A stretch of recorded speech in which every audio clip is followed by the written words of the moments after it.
بسم الله الرحمن الرحيم والعاديات ضبحا فالموريات قدحا فالمغيرات صبحا فأثرن به نقعا فوسطن به جمعا إن الإنسان لربه لكنود وإنه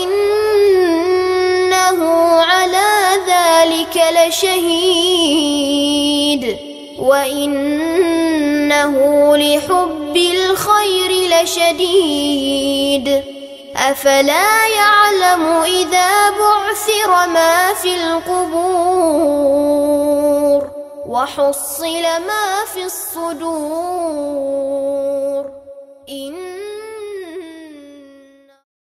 السلام عليكم ورحمة الله وبركاته. எல்லாம் அல்ல அல்லாஹ்வின் நல்லடியார்களே, தாய்மார்களே, அல்லாஹ் நமக்கு வழங்கியிருக்கக்கூடிய இந்த இஸ்லாமிய மார்க்கத்தை அதனுடைய தூய்மையான வடிவத்தில் அறிந்து கொள்ள வேண்டும் என்ற பேராவலோடு இங்கே நாம் ஒன்று கூடியிருக்கின்றோம். டிஎன்டிஜேவிற்கு எதிராக வைக்கப்படும் வாதங்களும் அவற்றுக்குண்டான பதில்களும் என்ற தலைப்பு இங்கே எனக்கு வழங்கப்பட்டிருக்கின்றது. இந்த தலைப்பு இங்கே வழங்கப்பட்டிருக்குண்டான நோக்கம், ஒரு சில வாரங்களுக்கு முன்பாக செய்புதீன் ரஷாதி அப்படின்றவர் மீலாது விழா என்ற பெயரில் உரை நிகழ்த்துவதாக சொல்லிவிட்டு ஒட்டுமொத்தமாக தமிழ்நாடு தௌஹீத் ஜமாத்தை கழுவி குடித்து விட்டு போயிருக்கிறார். அவர் வைத்த வாதங்கள் எல்லாமே உண்மைக்கு புறம்பானதாகவும் அசத்திய கருத்துக்கள் நிறைந்ததாகவும் சத்தியத்தை குழி தோண்டி புதைக்கக்கூடிய விதத்திலும் அவருடைய பேச்சுக்கள் அமைந்திருக்கின்றது. அவர் வைத்த அந்த குற்றச்சாட்டுகள் என்ன, அவர் எப்படிப்பட்டவர், அவருக்கு மார்க்கம் சொல்லக்கூடிய தகுதி இருக்கின்றதா, ஒரு ஜிப்பாவும் ஒரு தொப்பியையும் போட்டுவிட்டு அந்த தொப்பிக்கு மேலே தலப்பாயை கட்டிவிட்டால் அவரையெல்லாம் அஜர்த்து என்று நினைத்து விடுகின்றார்களே, இப்படி நினைப்பது சரியா, உண்மையிலே இந்த தலப்பாய்க்கு உள்ளே என்னென்ன மர்மங்கள் எல்லாம் ஒளிந்திருக்கின்றது என்பதை பற்றி தெளிவுபடுத்துவதற்கு தான் அந்த தலப்பாவை கிளட்டி அந்த தலப்பாக்குள்ளே என்ன மர்மம் இருக்கு அப்படின்ற அந்த மர்மம் முடிச்சை அவிழ்ப்பது தான் இந்த தலைப்பினுடைய நோக்கம்.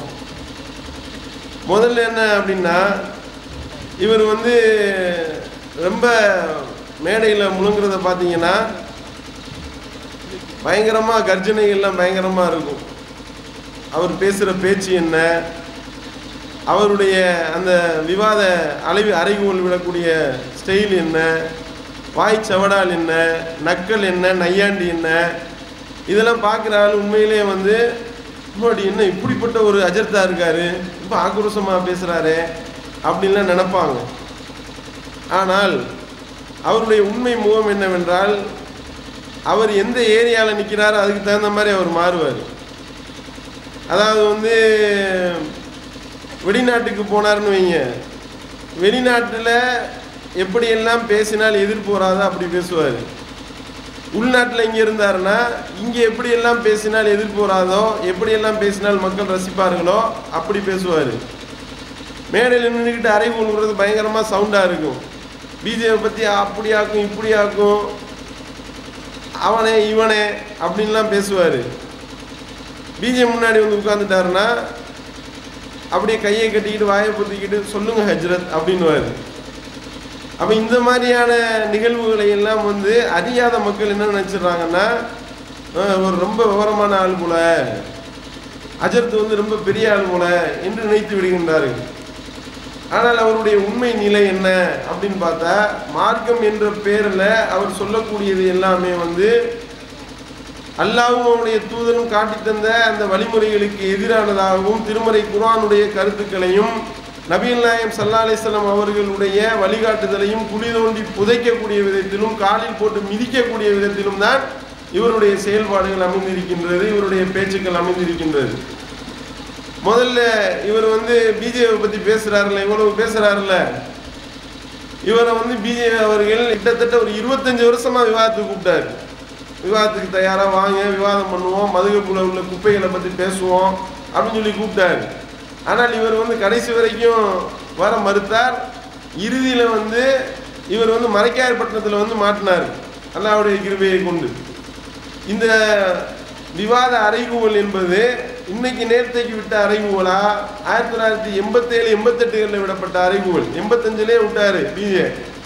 அதில் தொடர்ந்த இந்த அறைகூவல் அப்போ விவாதத்துக்கு வருவதற்கு தயார் என்று சொன்னவர் அப்படியே ஏப்பு காட்டிக்கிட்டே இருந்தார். ஒரு 25-30 வருஷமா ஏப்பு காட்டி இப்போதான் வந்து மாட்டியிருக்காரு. நம்மள்ட்ட 2012 தான் மாட்டினார்.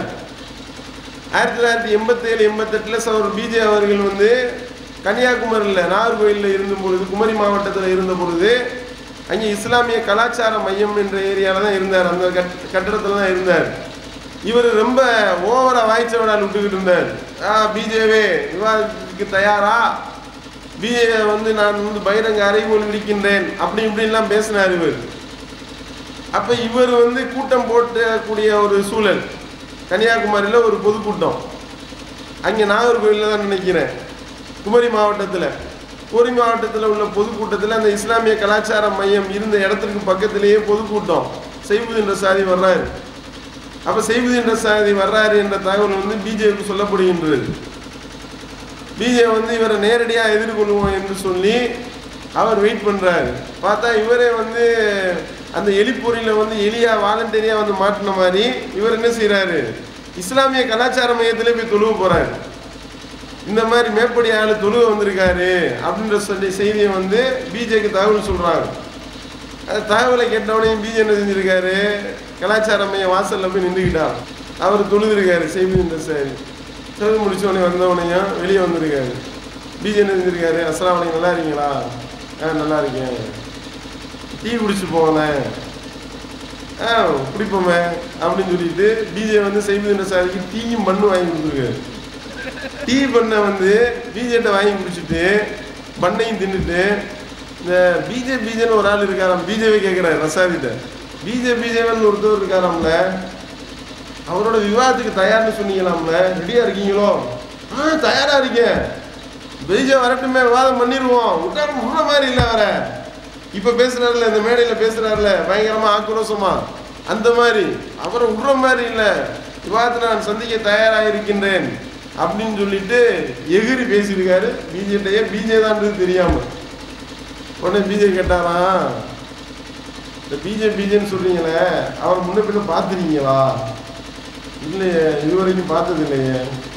அந்த பிஜேவே நான் தான்யா அப்படின்னவனையும் கைகாலெலாம் வேர்த்து விடவிடத்து போய் கைகால் ஆட்டம் கண்டு, என்ன சொல்கிறீங்க, நீங்கள் தான் பிஜேவா அப்படின்னு நடுங்கி, விவாதத்துக்கு தயார்னு சொன்னீங்கல்ல, வாங்க உட்காருவோம், ஒப்பந்தம் போடுவோம் என்று 1987 88 கூப்பிட்டாரு பிஜே. அப்போ என்ன சொன்னார், நான் வந்து சின்ன பையன், எனக்கு மேலே அல்லாமா குல்லாமாக்கள்லாம் இருக்காங்க, அவங்கள்ட்டெல்லாம் கேட்கணும், அவங்கள்ட்டெல்லாம் நான் பேசாமல் நான் வந்து உங்கள்கிட்ட சொல்லிட முடியாது என்று சொல்லிவிட்டு, அப்போ ஓட்டம் எடுத்தவர் தான், நான் கேட்டுட்டு கடிதம் போடுறேன் என்று ஓடியவர் தான் 2012 மரைக்காயர்பட்டினத்தில் பிடிக்கிற வரைக்கும் ஓடினார். ஒவ்வொரு ஊருக்காக ஓடினார். கடைசியில் வந்து நம்ம மரைக்காயர்பட்டினத்தில் வந்து மாட்டினார். இதுதான் இவருடைய உண்மை வரலாறு.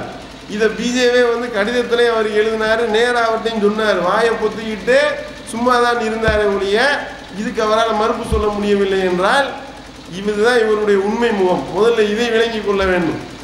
அடுத்து பார்த்தீங்கன்னா மீலாது விழா என்ற பேரில், மீலாது விழான்றது இஸ்லாத்தில் கிடையாது.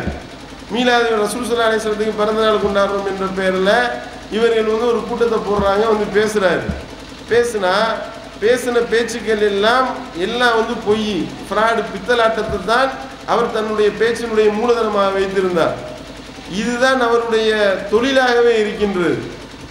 ஊருக்கு தகுந்த மாதிரி பேசுவது, என்னென்ன மாதிரிலாம் இவர் உளறி இருக்கின்றார் என்பதற்கு எக்கச்சக்கமான ஆதாரங்கள் இருக்கின்றது. இப்போ நம்ம ஒவ்வொரு ஆதாரமாக பார்ப்போம். முதல்ல எடுத்துக்கிட்டிங்கன்னா, இவருடைய அந்த ஒரு மறைவான யானை அல்லாஹ் தவிர வேறு யாருக்கும் இல்லைன்னு சொல்கிறாரு. சரி, ஓகே. ஆனால் ஒரு ஆளை பார்த்தாலே அவருக்கு என்னென்னன்றதை கண்டுபிடிச்சிருவாங்களாம் இவங்க. இப்போ ஒரு ஆளை பார்க்குறாருன்னு வைங்களேன், இவருக்கு இந்த நோய் இருக்குது, இவர் இப்படிப்பட்டவர், இவர் வந்து நல்லவர், இவருக்கு என்னென்ன விஷயங்கள் இருக்குன்னு சொல்லிட்டு இதெல்லாம் கண்டுபிடிக்கக்கூடிய ஆற்றல் யாருக்கு இருக்கான்? செய்வதின் ரசாதிக்கே இருக்கான். அவரே சொல்றாரு. அது என்னன்னா சாமுத்திரிகா லட்சணம்னு அதுக்கு பேராம். சாமுத்திரிகா லட்சணம்னு கேள்விப்பட்டிருக்கீங்களா? சாமுத்திரிகா லட்சணம்னா பொம்பளைங்களை வர்ணிக்கிறதுக்கு வந்து பொம்பளை எப்படிப்பட்டவங்களா இருப்பாங்க அப்படின்றதுக்கு அத்தினி, சித்தினி, பத்தினி, கத்தினி என்னத்தையும் சொல்லுவாங்க. இப்படி வந்து சில விஷயங்களை சொல்லி இந்த கண் இப்படி இருந்தா இப்படி, மூக்கு இருந்தா இப்படி, மூக்கு இப்படி இருந்தா இப்படி என்று சொல்லி எழுதி வச்சிருக்கலாம் கிறுக்குத்தனமா. இதை வந்து இவங்க கற்றுருக்கலாம். இந்த அடிப்படையில் ஆள் எப்படி இருக்காங்க என்ன ஏதுன்றதை நான் வந்து கரைச்சி குடிச்சு சொல்லக்கூடிய ஆளு அப்படின்னு சொல்லிட்டு அவரே விளக்கம் கொடுக்குறாரு. அதை பாருங்க. சாமுத்திரிகா லட்சணம்ங்கிறது அந்த சனஸ்கிருத பாச சொன்னாத்தே தெரியும். தமிழ்ல அங்க இலக்கணம். சாமுத்திரிகா லட்சணம் அதுதான். ஒருத்தன் கண்ணு பூனை கண்ணு மாதிரி இருந்தா அவன் எப்படி என்ன செய்வான்னு தெரியும். எனக்கு கூட சிலது தெரியும். தெரிஞ்சதா? புருவம் அடர்ந்திருந்தா அப்படி எப்படி இருப்பான் அவன் குணம். இந்த காலுடைய அமைப்பு இருந்தா எப்படி இருக்கும், தோளுடைய அமைப்பு இருந்தா அது ஒரு வகையான கலை.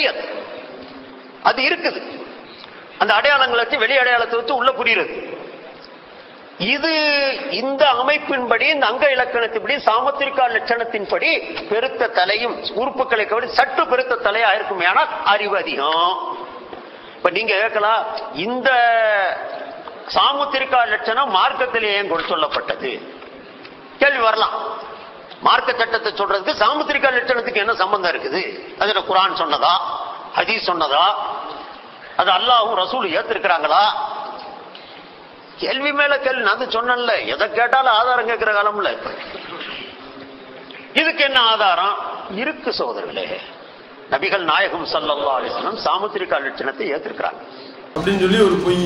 ரசூல் ஸல்லல்லாஹு அலைஹி வஸல்லமே சாமுத்திரிகா லட்சணத்தை ஏத்திருக்கிறாங்க அப்படின்னு சொல்லி ஒரு பச்சை பொய்யை சொல்றாரு. பச்சை பொய்யை சொல்லி இது எதுக்கு இந்த சாமுத்திரிகா லட்சணத்தை கொண்டு வர்றாருன்னு முதல்ல நீங்க விளங்கிக்கணும். அதாவது வந்து தலை பெருசா உள்ள அல்லது இமாமத் பண்றதுக்கு தகுதி அதிகமானவர்.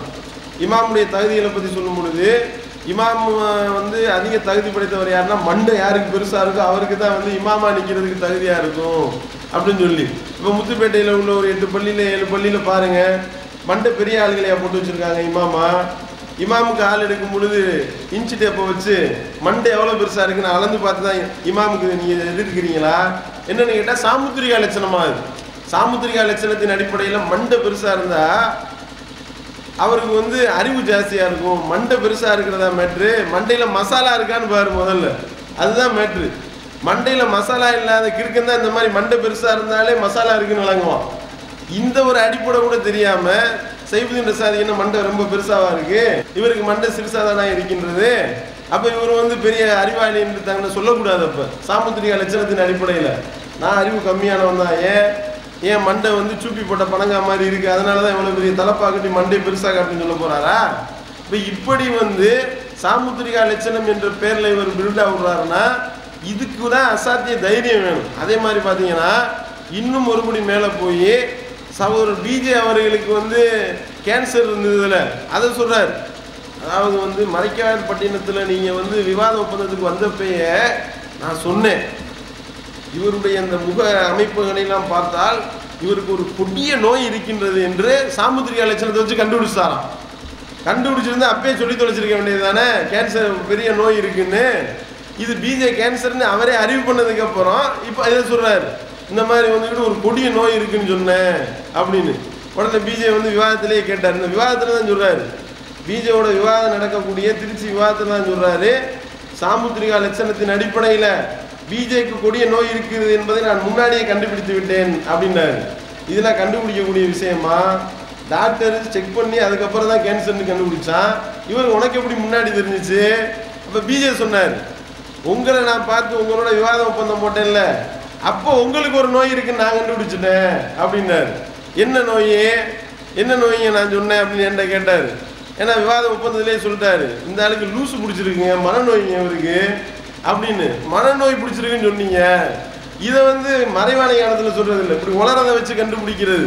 இப்படி நீங்கள் பார்த்தீர்களே ஆனால் இப்படி மார்க்கத்துக்கு முரணான விஷயங்களை மார்க்கம் என்ற பேரில் சொல்லி அவர் வந்து மக்களை மடையரலாக்குவது இவருடைய வேலை. அதே மாதிரி பார்த்தீங்கன்னா சொல்கிற குற்றச்சாட்டுகள்லாம் சொல்லுவார். சொல்லக்கூடிய குற்றச்சாட்டுக்கும் அந்த செய்திகளுக்கும் எந்த சம்பந்தமும் இருக்காது. பிஜே மேல ஒரு குற்றச்சாட்டை சொன்னார். பிஜே வந்து கிரிமினலுக்கெல்லாம் கிரிமினல் என்று சொல்லி அன்வர் பாய் இருக்கார்ல நம்மளுடைய முன்னாள் பொருளாளர், அவர் சொல்லிட்டாராம். அப்படின்னு சொல்லிட்டு அசத்தியம் அழிகிறது அப்படின்ற ஒரு புத்தகத்தில் எழுதியிருந்தார். அசத்தியம் அழிகிறதுன்றது செய்வதின் ரசாதி போட்ட புத்தகங்க. அதில் அவர் என்ன எழுதுறாருன்னா, பிஜே கிரிமினலுக்கெல்லாம் கிரிமினல் அப்படின்னு சொல்லி, நான் கிரிமினலுக்கெல்லாம் கிரிமினல் தெரியுமா அப்படின்னு சொல்லிட்டு பிஜே யார்கிட்ட சொன்னாராம், அன்வர் பாய்கிட்ட சொன்னாராம். இப்படின்னு எழுதி வச்சிருக்காரு. இதை பிஜே விவாதத்தில் நேரடியாக கேட்டார். என்ன சொல்றாருன்னு பாருங்க. என்னை பற்றி ஒருவர் ஒன்றை சொன்னதாக அவர் ஒரு புஸ்தகத்தில் எழுதியிருக்கிறார். அந்த ஒருவர்கிட்ட நான் கேட்டேன், என்னை பற்றி நீங்கள் இப்படி போய் சைபுதீன் ரசாயத்தை சொன்னீங்களா, வேறு யார்கிட்டையாவது சொன்னீங்களான்னு கேட்டேன். இது அவர் வியாபாரி இல்லைன்றார். இல்லைன்னா எனக்கு தேவைப்படுது, நீங்கள் நேராக புறப்பட்டு வாங்க, உடனே கிளம்புற மாதிரி அடிப்படையில் இப்போ தான் வந்திருக்கிறாரு, உடனே கிளம்பணுமா. அவர் அது என்ன சொல்லியிருக்காருன்னு கேட்டால், இந்த புஸ்தகத்தில் அசத்தியம் அழிகிறதுங்கிற புஸ்தகத்தில் இந்த பிஜே எப்படிப்பட்ட ஆள் தெரியுமா அப்படின்னு சொல்லிக்கிட்டு வரும்போது 11வது பாயிண்டில் என்ன சொல்கிறாருன்னு கேட்டால், எல்லா பாயிண்ட்டும் நான் எடுப்பேன், அவசரமாக அவர் போகிறதுனால நான் வந்து இதை முதல்ல ஒன்று எடுக்கிறேன். என்ன செய்கிறாருன்னு, பிஜே கிரிமினல்களுக்கெல்லாம் கிரிமினல் அன்வர் பாஷா. இந்த அன்வர் பாஷாங்கிறவர் என்னை பற்றி, என்னோட இருக்கிற அன்வர் பாஷாவை என்னை பற்றி கிரிமினல்களுக்கெல்லாம் கிரிமினல். கொஞ்ச நேரத்துக்கு முன்னாடி தான் சொன்னாங்க, நான் யாராவது ஒன்று உங்களை பற்றி சொன்னால் நான் சொல்லிடலாமா, விசாரிக்க வேணாமா, கேட்டெல்லாம் பரப்பி விட்டுடலாமா, அது மார்க்கத்தில் கூடுமா என்று நிறைய பீடிகள்லாம் போட்டு சொன்னார்கள். கரெக்டான விஷயம் அது. அந்த விஷயத்தின் அடிப்படையில் அந்த அன்வர் பாஷா எல்லோரும் அது யாரெல்லாம் சாட்சியாக இருக்கிறாங்களோ அவங்களாம் வருவாங்க. சிலதுக்கு நீங்கள் சாட்சியில் கொண்டு வர நான் கேட்பேன், கோரிக்கை வைப்பேன். இப்போ அந்த அன்வர் பாஷா சொல்லுங்கள், நீங்கள் சொன்ன கேமராங்க திருப்பமா அவர் மேலே இல்லை, மேடைக்கு ஏறக்கூடாதுன்னு இருக்கல யாரும், அதனால் வேணாம் வேணாம், இல்லை ஒப்பந்தத்தில் இல்லை வேணாம். நீங்கள் கொஞ்சம் முன்னாடி வாங்க. மேடையில் ஏறுறது வந்து யார் ஏறணும்னு ஒப்பந்தத்தில் இருக்கிறனால அவர் சொல்லுங்கள். பிஜே கிரிமினல்களுக்கெல்லாம் கிரிமினல் என்று நீங்கள் செய்வது ரசாயத்தை சொன்னீங்களா? சரி,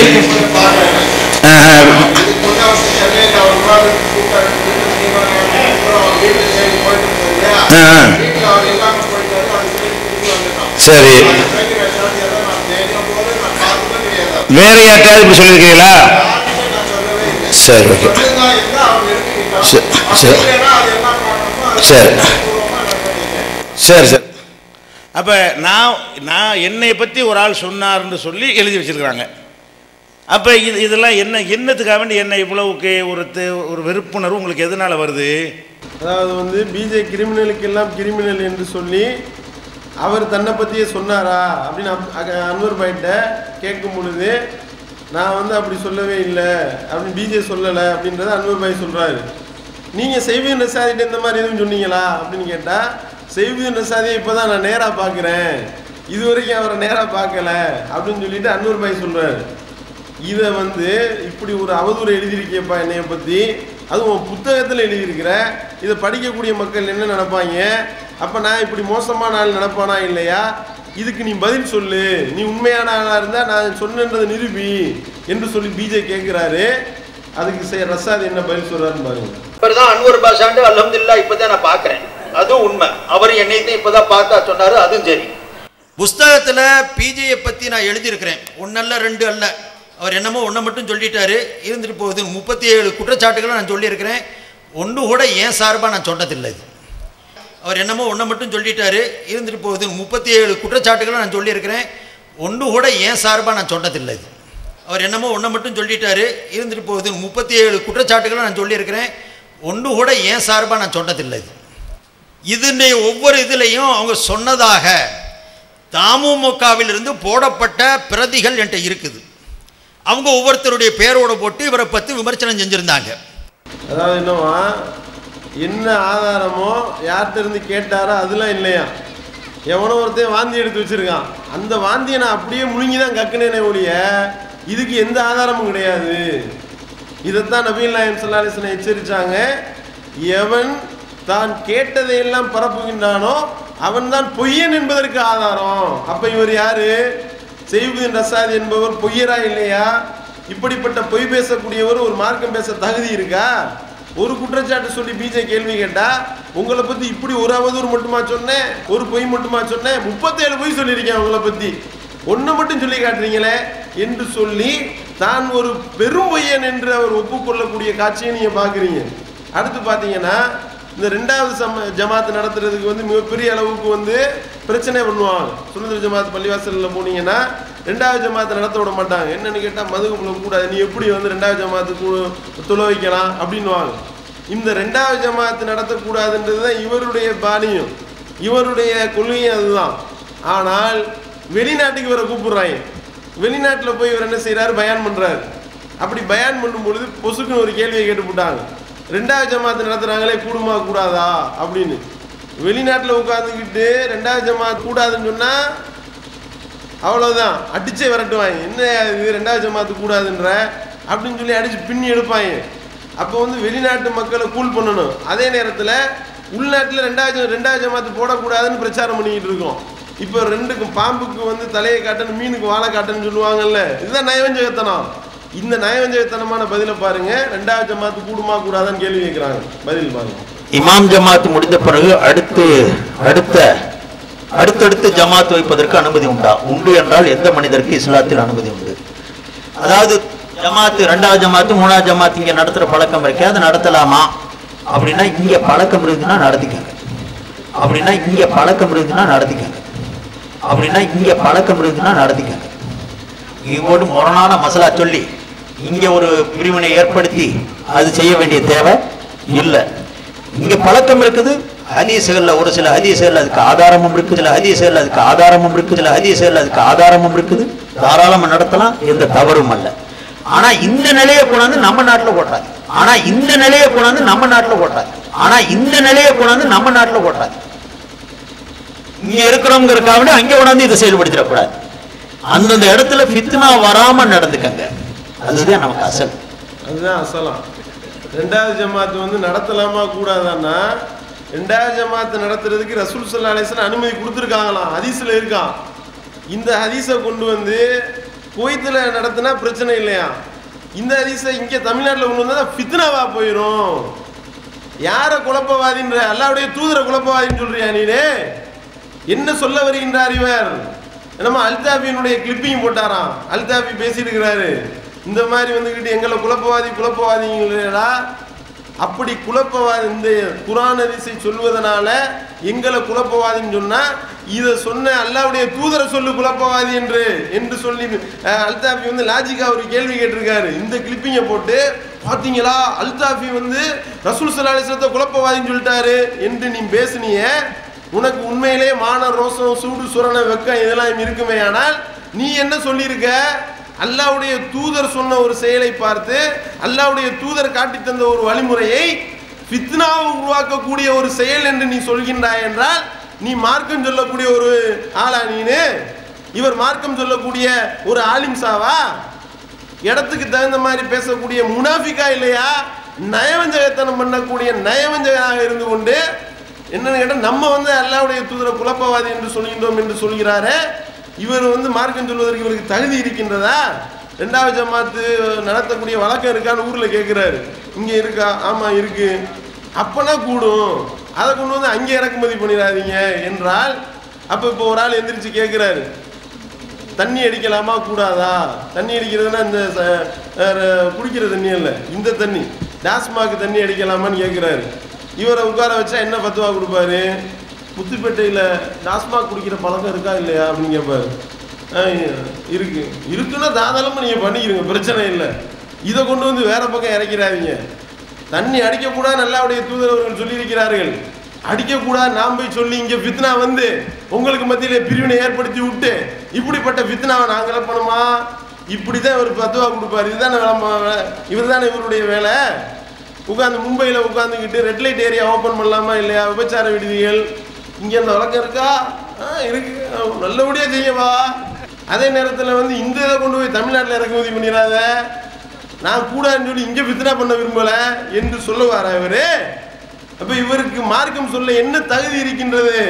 இந்த 2வது ஜமாத்து கூடாது என்று சொல்லி எத்தனை பள்ளிவாசல்களை அடி ஓத ஏகத்துவவாதிகளை விரட்டினார்கள், தூக்கி வீசினார்கள், அவங்கள தூக்கி போட்டாங்களா இல்லையா?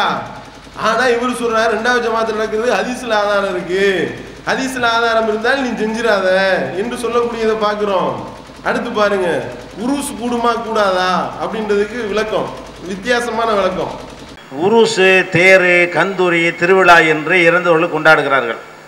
இது என்னன்னா, இது வந்து பிஜே அவர்கள் அவரோடு விவாத ஒப்பந்தத்தில் உட்கார்ந்துருக்காரு. விவாத ஒப்பந்தத்தில் உட்கார வச்சு நேருக்கு நேர் சில கேள்விகளை கேட்டார் பிஜே.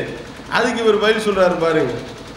உருசு, தேரு, கந்தூரி, திருவிழா என்று இறந்தவர்கள் கொண்டாடுகிறார்கள். இது கூடாது என்று நாங்கள் சொல்றோம். நீங்க கூடாதுன்னு கூடும்னு சொன்னா அது வாதத்தில் வச்சுக்கலாம். அதை மார்க்கமாக நினைச்சு செய்வார்களே ஆனால் கூடாது. வேற என்னவா நினைச்சுக்கலாம்? வேடிக்கைக்கு செஞ்சாங்கன்னா கூடும். அதை மார்க்கமாக நினைச்சு செய்வார்களே ஆனால் கூடாது. வேற என்னவா நினைச்சுக்கலாம்? வேடிக்கைக்கு செஞ்சாங்கன்னா கூடும். அதை மார்க்கமாக நினைச்சு செய்வார்களே ஆனால் கூடாது. வேற என்னவா நினைச்சுக்கலாம்? வேடிக்கைக்கு செஞ்சாங்கன்னா கூடும். வீண் விளையாட்டு, அதாவது பிதத்தும் அல்ல, அது சுன்னத்தும் அல்ல, முபாஹான காரியம் நாங்க நினைக்கிறோம்.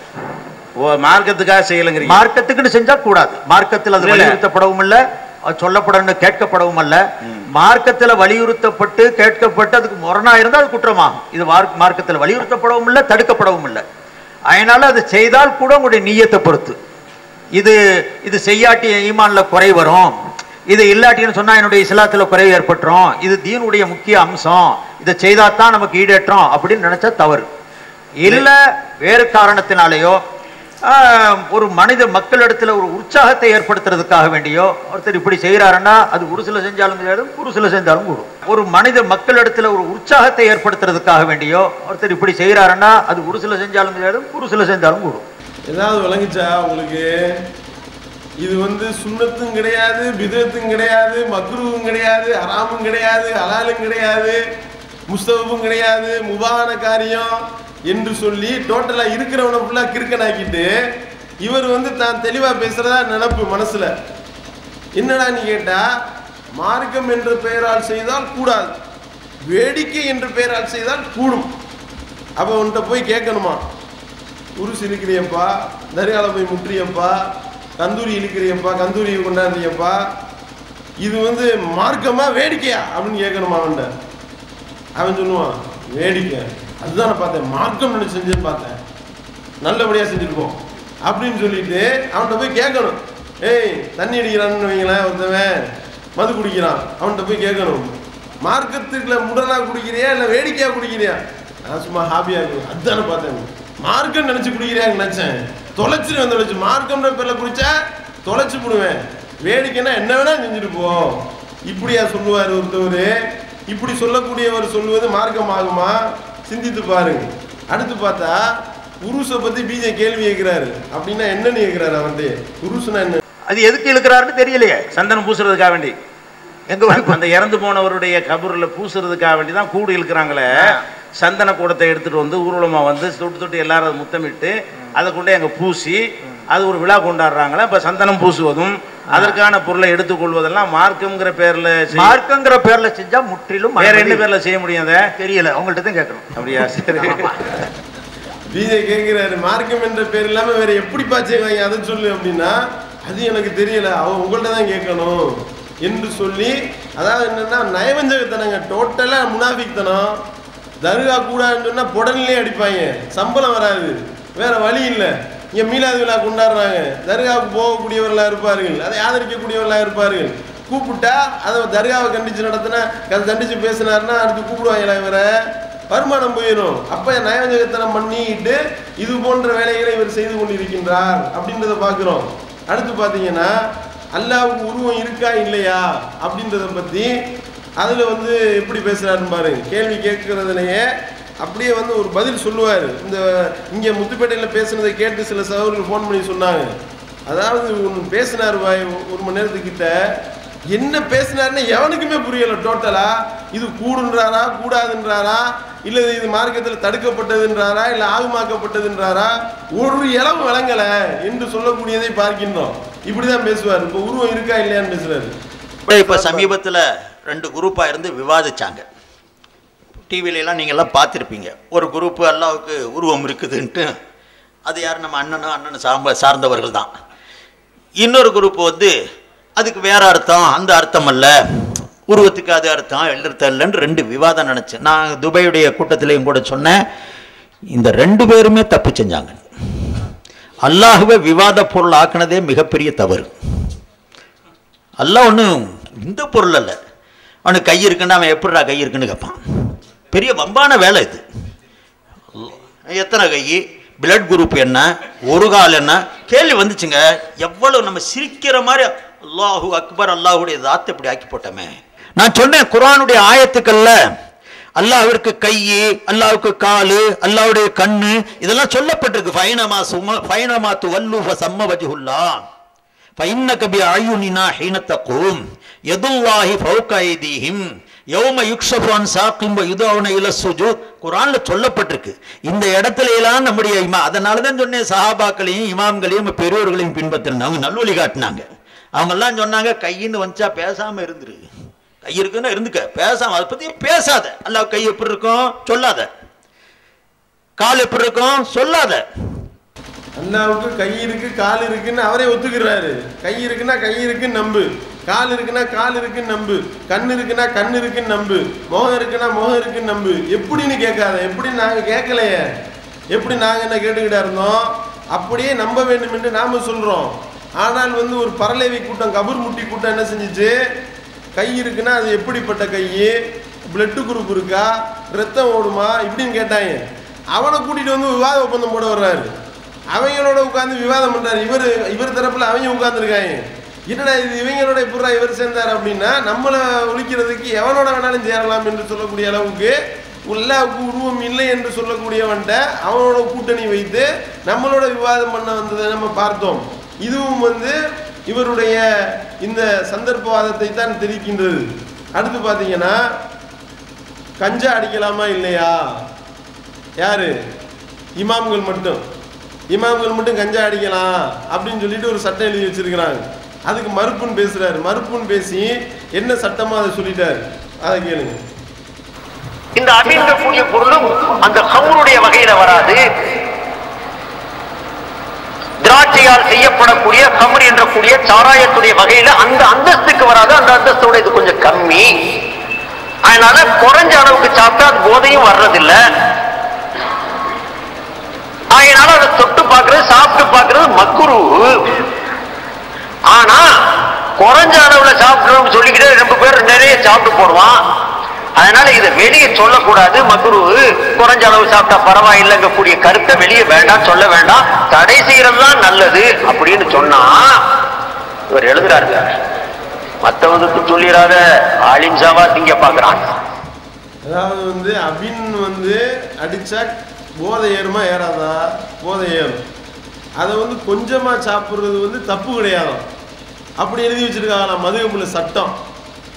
எது பெரிய அளவுக்கு போதை தரக்கூடியதாக இருக்கின்றதோ அதை சிறிய அளவுக்கு சாப்பிடுவதும் ஹராம் என்று அல்லாஹ்வுடைய தூதர் அவர்கள் தடுத்திருக்கின்றார்கள். ஆனா கொஞ்ச அளவு அபின் அடிக்கலாம், அது தப்பு கிடையாது. ஏன்னா அது போதை ஏறாது. இதை போய் இமாம்களுக்கு மட்டும் வச்சுக்கோ, பாமர மக்கள்கிட்ட சொல்லிடாதுன்னு சட்டம் எழுதி வைத்திருக்கின்றார்கள். ஏன் அப்படி சட்டம்னா, பாமர மக்களுக்கு அளவு தெரியாது, எவ்வளவு அளவு அடிக்கணும்னு சொல்லிட்டு அஜர்த்துமார்களுக்கு தான் தெரியும் என்று சட்டம் எழுதி வைத்திருக்கின்றார்கள். அதுக்கு விளக்கம் கொடுக்கிறேன் என்ற பேரில் இவர் உளறி அப்படி இருக்கு அப்படின்றத ஒப்புக்கொண்டு நாங்கள் இப்படிப்பட்ட மோசமான சட்டங்களை தான் எழுதி வைத்திருக்கின்றோம் என்று ஒப்புக்கொண்டிருக்கின்றார். அடுத்து பார்த்தீங்கன்னா, பொய் பேசுறதுல இவரை சளைக்க முடியாது, இவரை மிஞ்ச முடியாது. குர்ஆன்ல இருக்கு, ஹதீஸ்ல இருக்குன்னு சொல்லுவார். ஹதீஸ்ல இல்லாததெல்லாம் ஹதீஸ்ன்னு சொல்லுவார். எவன் கேட்பா, எவன் கேட்க போறா, விட்டு அடிக்க வேண்டியது தானே. இதுதான் இவருடைய பாலிசி. பொய்யை, எந்த பொய்யையும் துணிந்து சொல்லக்கூடிய தைரியமும் துணிவும் இவருக்கு இருக்கு. ஏன்னா பொய்யிலேயே வளர்ந்து பொய்யிலேயே பிறந்து பொய்யிலேயே ஊறிட்டதுனால இது ஒரு பெரிய விஷயமா அவருக்கு தெரியல.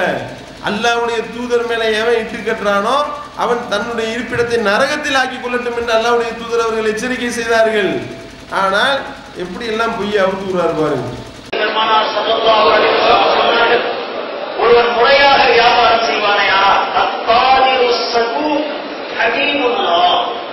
உண்மையே சொல்லி முறையான முறையில் ஒருவன் வியாபாரம் செய்வானையானால் அந்த வியாபாரி கூட அல்லாஹ்விடத்திலே அல்லாஹ்வின் நண்பனாக ஏற்றுக்கொள்ளப்படுகிறான், அல்லாஹ் அவனை விரும்பக்கூடியவனாக ஏற்றுக்கொள்கிறான் என்று நபிகள் நாயகம் ஸல்லல்லாஹு அலைஹி வஸல்லம் அத்தாஜிரு சது ஹபீபுல்லா, எவன் வந்து நியாயமா வியாபாரம் பார்க்கின்றானோ அவன் அல்லாஹ்வுடைய நண்பனாக ஆகிவிட்டான் என்று அல்லாஹ்வுடைய தூதர் அவர்கள் சொன்னார்கள் என்று போய் சொல்றாரு. இப்படி ஒரு அதிசயம் கிடையாது. இதை கேட்ட விவாதத்தில் கேட்டா இல்லை அங்கே எழுதி வச்சிருக்காங்க இங்கே எழுதி வச்சிருக்காங்க என்று சொல்லி தப்புனாரே ஒழிய அல்லாஹ்வுடைய தூதர் சொன்னதாக ஆதாரம் காட்டவில்லை. அப்படிப்பட்ட பொய்யர் தான் இவர். இன்னும் வந்து அதாவது வந்து ஒரு சட்டம் எழுதி வச்சிருக்காங்க மதுகபுல. என்ன சட்டம் எழுதி வச்சிருக்காங்கன்னா, ஒருத்தன் வந்து விபச்சாரம் பண்றான் அவன் உம்பளையோட, அவனை போய் கையங்களவமா பிடிச்சிட்டாங்க. கையங்களவமா பிடிச்சா அவன் வந்து அந்த பெண்மணியை இவன் என் பொண்டாட்டின்னு சொல்லிட்டான்னா அவனுக்கு தண்டனை கொடுக்காத அப்படின்னு எழுதி வைத்திருக்கின்றார்கள் மதுகபுல. அற்புதமான சட்டம் இது. எப்படிப்பட்ட சட்டம்? இப்படிப்பட்ட சட்டத்தை தான் எதிர்பார்த்துக்கிட்டு இருக்காங்க நாட்டில் எல்லாரும். இப்படியா அருமையா அல்ஹம்துலில்லாஹ் அப்படின்றவாங்க. விபச்சாரம் பண்றவனுக்கெல்லாம் இந்த சட்டம் தெரிஞ்சிச்சுன்னா இது விபச்சாரம் பெருகுமா குறையுமா இப்படி எழுதி வைத்திருக்கின்றார்கள். இப்போ வந்து இது பத்தி விளக்கம் கொடுக்குறாரு. விபச்சாரியை வந்து பிடிச்சி விபச்சாரம் பண்ணவனையும் விபச்சாரியும் பிடிச்சி கேட்கும் பொழுது விபச்சாரம் பண்ண ஆம்பளை சொல்றான் இவன் என் பொண்டாட்டி பொண்டாட்டி என்று சொல்லிவிட்டால் விட்டுவிட வேண்டும் என்று சட்டம் எழுதி வைத்திருக்கிறார்கள். ஏன்னா இப்படிப்பட்ட ஒரு சட்டத்தை எழுதி வச்சிருக்கீங்களா, கேவலமா இல்லையா என்று கேட்டால் ரசூல் ஸல்லல்லாஹு அலைஹி வஸல்லம் அப்படி சொல்லியிருக்காங்கன்ட்டாருங்க. இதுக்கு எவ்வளவு தைரியமும் துணிவும் வேண்டும். இப்படிப்பட்ட ஒரு பொய்யை ஒருவர் சொல்வாரையானால் இவர் யாரு, இவருடைய தரம் என்ன, இவருடைய தகுதி தராதரம் என்ன? கேளுங்க, அதை கேளுங்க. நாலா பேரும் உறுதியாக தெளிவாக சொல்றாங்கன்னா அது நிறைவேற்றணும். இல்ல அவங்களாவதும் கொஞ்சம் மாற்றமா பேசுனாங்க, என் மனைவியா நினைச்சிட்டு ரசூலுல்லாஹ் அப்படின்னா விட்டுறணும். மனைவியா நினைச்சுக்கலாம். இவர் சொல்றாரு விபச்சாரம் செஞ்சுட்டு கடைசி மனைவியா நினைச்சேன்னு தப்பிச்சுட்டு போறான், உனக்கு என்ன போச்சு? அட அவன் சொல்லிட்டு போறான்னு சொன்னா ரசூலுல்லாஹ் விட சொல்றாங்களே, கொஞ்சமாவது அதுல சந்தேகம் வறுமையானால் அதை விட்டுருங்கிறாங்க. ரசூல் ஸல்லல்லாஹு அலைஹி வஸல்லம் விட சொல்லிட்டாங்களாம். இப்ப கேட்டார் பிஜே, எங்க சொல்லியிருக்காங்க ரசூல் ஸல்லல்லாஹு அலைஹி வஸல்லம் இப்படி விபச்சாரத்துக்கு ஆதரவா அல்லாஹ்வுடைய தூதர் பேசியிருப்பாங்களா? இப்படிப்பட்ட மானங்கெட்ட வேலைக்கு ஆதரவா அல்லாஹ்வுடைய தூதர் அவர்கள் பேசியிருப்பார்களா என்று கேட்டால் இல்ல, இது நான் தான் பேசினேன்னு சொல்லிட்டு எனக்கே தெரியல அவர் சொன்ன பதிலுங்க. அப்ப நீ வந்து பயான் பண்ணும் பொழுது ஸ்டெடியா தான் பேசுறியா இல்ல தண்ணியை போட்டு வந்து பேசுறியா? நீ எந்த நிலைமையில பேசுற, என்ன பயான் பண்றன்னு சொல்லிட்டு இதுக்கு தான் இப்பதான் எங்களுக்கு டவுட் வருது. என்ன டவுட்டு? அந்த அபினுடைய அளவு சொன்னார்ல, அளவை அடிக்கலாம், அளவு ஜாஸ்தியா போயிட்டா அது இமாம்களுக்கு தெரியும், இமாம்களுக்கு மட்டும்தான் தெரியும், மற்ற ஆளுகளுக்கு தெரியாது. அப்ப அளவு தெரியாம நீங்க தின்ட்டு வந்து பேசுறீங்களா பயான? என்ன சொல்ல வர்றீங்க?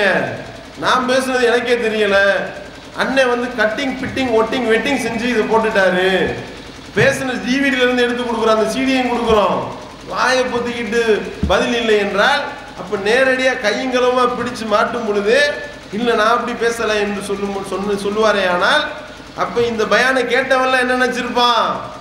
விபச்சாரியோட விபச்சாரம் பண்ணும் பொழுது இவனை என் பொண்டாட்டின்னு சொல்லிட்டா விட்டு நினைச்சிருப்பானா இல்லையாங்க? அப்ப இப்படிப்பட்ட ஒரு மெசேஜை மார்க்கமாக சொல்லி அல்லாஹ்வுடைய தூதரை கேவலப்படுத்தி விட்டு என்ன கேட்டா நம்ம அல்லாஹ்வுடைய தூதரை கேவலப்படுத்துகின்றோம் என்று இந்த பொய்யர், இந்த நயவஞ்சகர் சொல்லுவாரே. ஆனால் இவரை எந்த தரத்துல வைப்பீங்க? இவரை கொண்டு வந்து மார்க்க பயான் நிகழ்த்த விடுகின்றார்கள். மிகப்பெரிய ஒரு ஆச்சரியமாக இருக்கின்றது. அடுத்து பார்த்தா இந்த சந்தன கூடுனா என்னன்னு கேட்கிறார் மறுபடியும். அதாவது என்னன்னா சந்தன கூடு இழுக்கிறத பத்தி கேட்கிறாங்க. கூடு இழுக்கிறதுனா என்னன்னு கேட்கிறாருங்க. கூடு இழுக்கிறதா அப்படின்னா என்ன அப்படின்னு எவனா கேட்பான். உலகத்துல எவனுக்காவது தெரியாம இருக்குமா? சந்தன கூடுன்னு சொல்றோம், சந்தன கூடா அப்படின்னா என்ன, எப்படி இருக்கும் அப்படி எவனா கேட்பானா? அப்ப இப்படி ஒருத்தன் கேட்கறதா இருந்தா எவ்வளவு பெரிய நயவஞ்சகனா இருந்தா அவர் அப்படி கேட்பாரு. கேளுங்க. சந்தன கூடு நடத்துவது கூடுமா?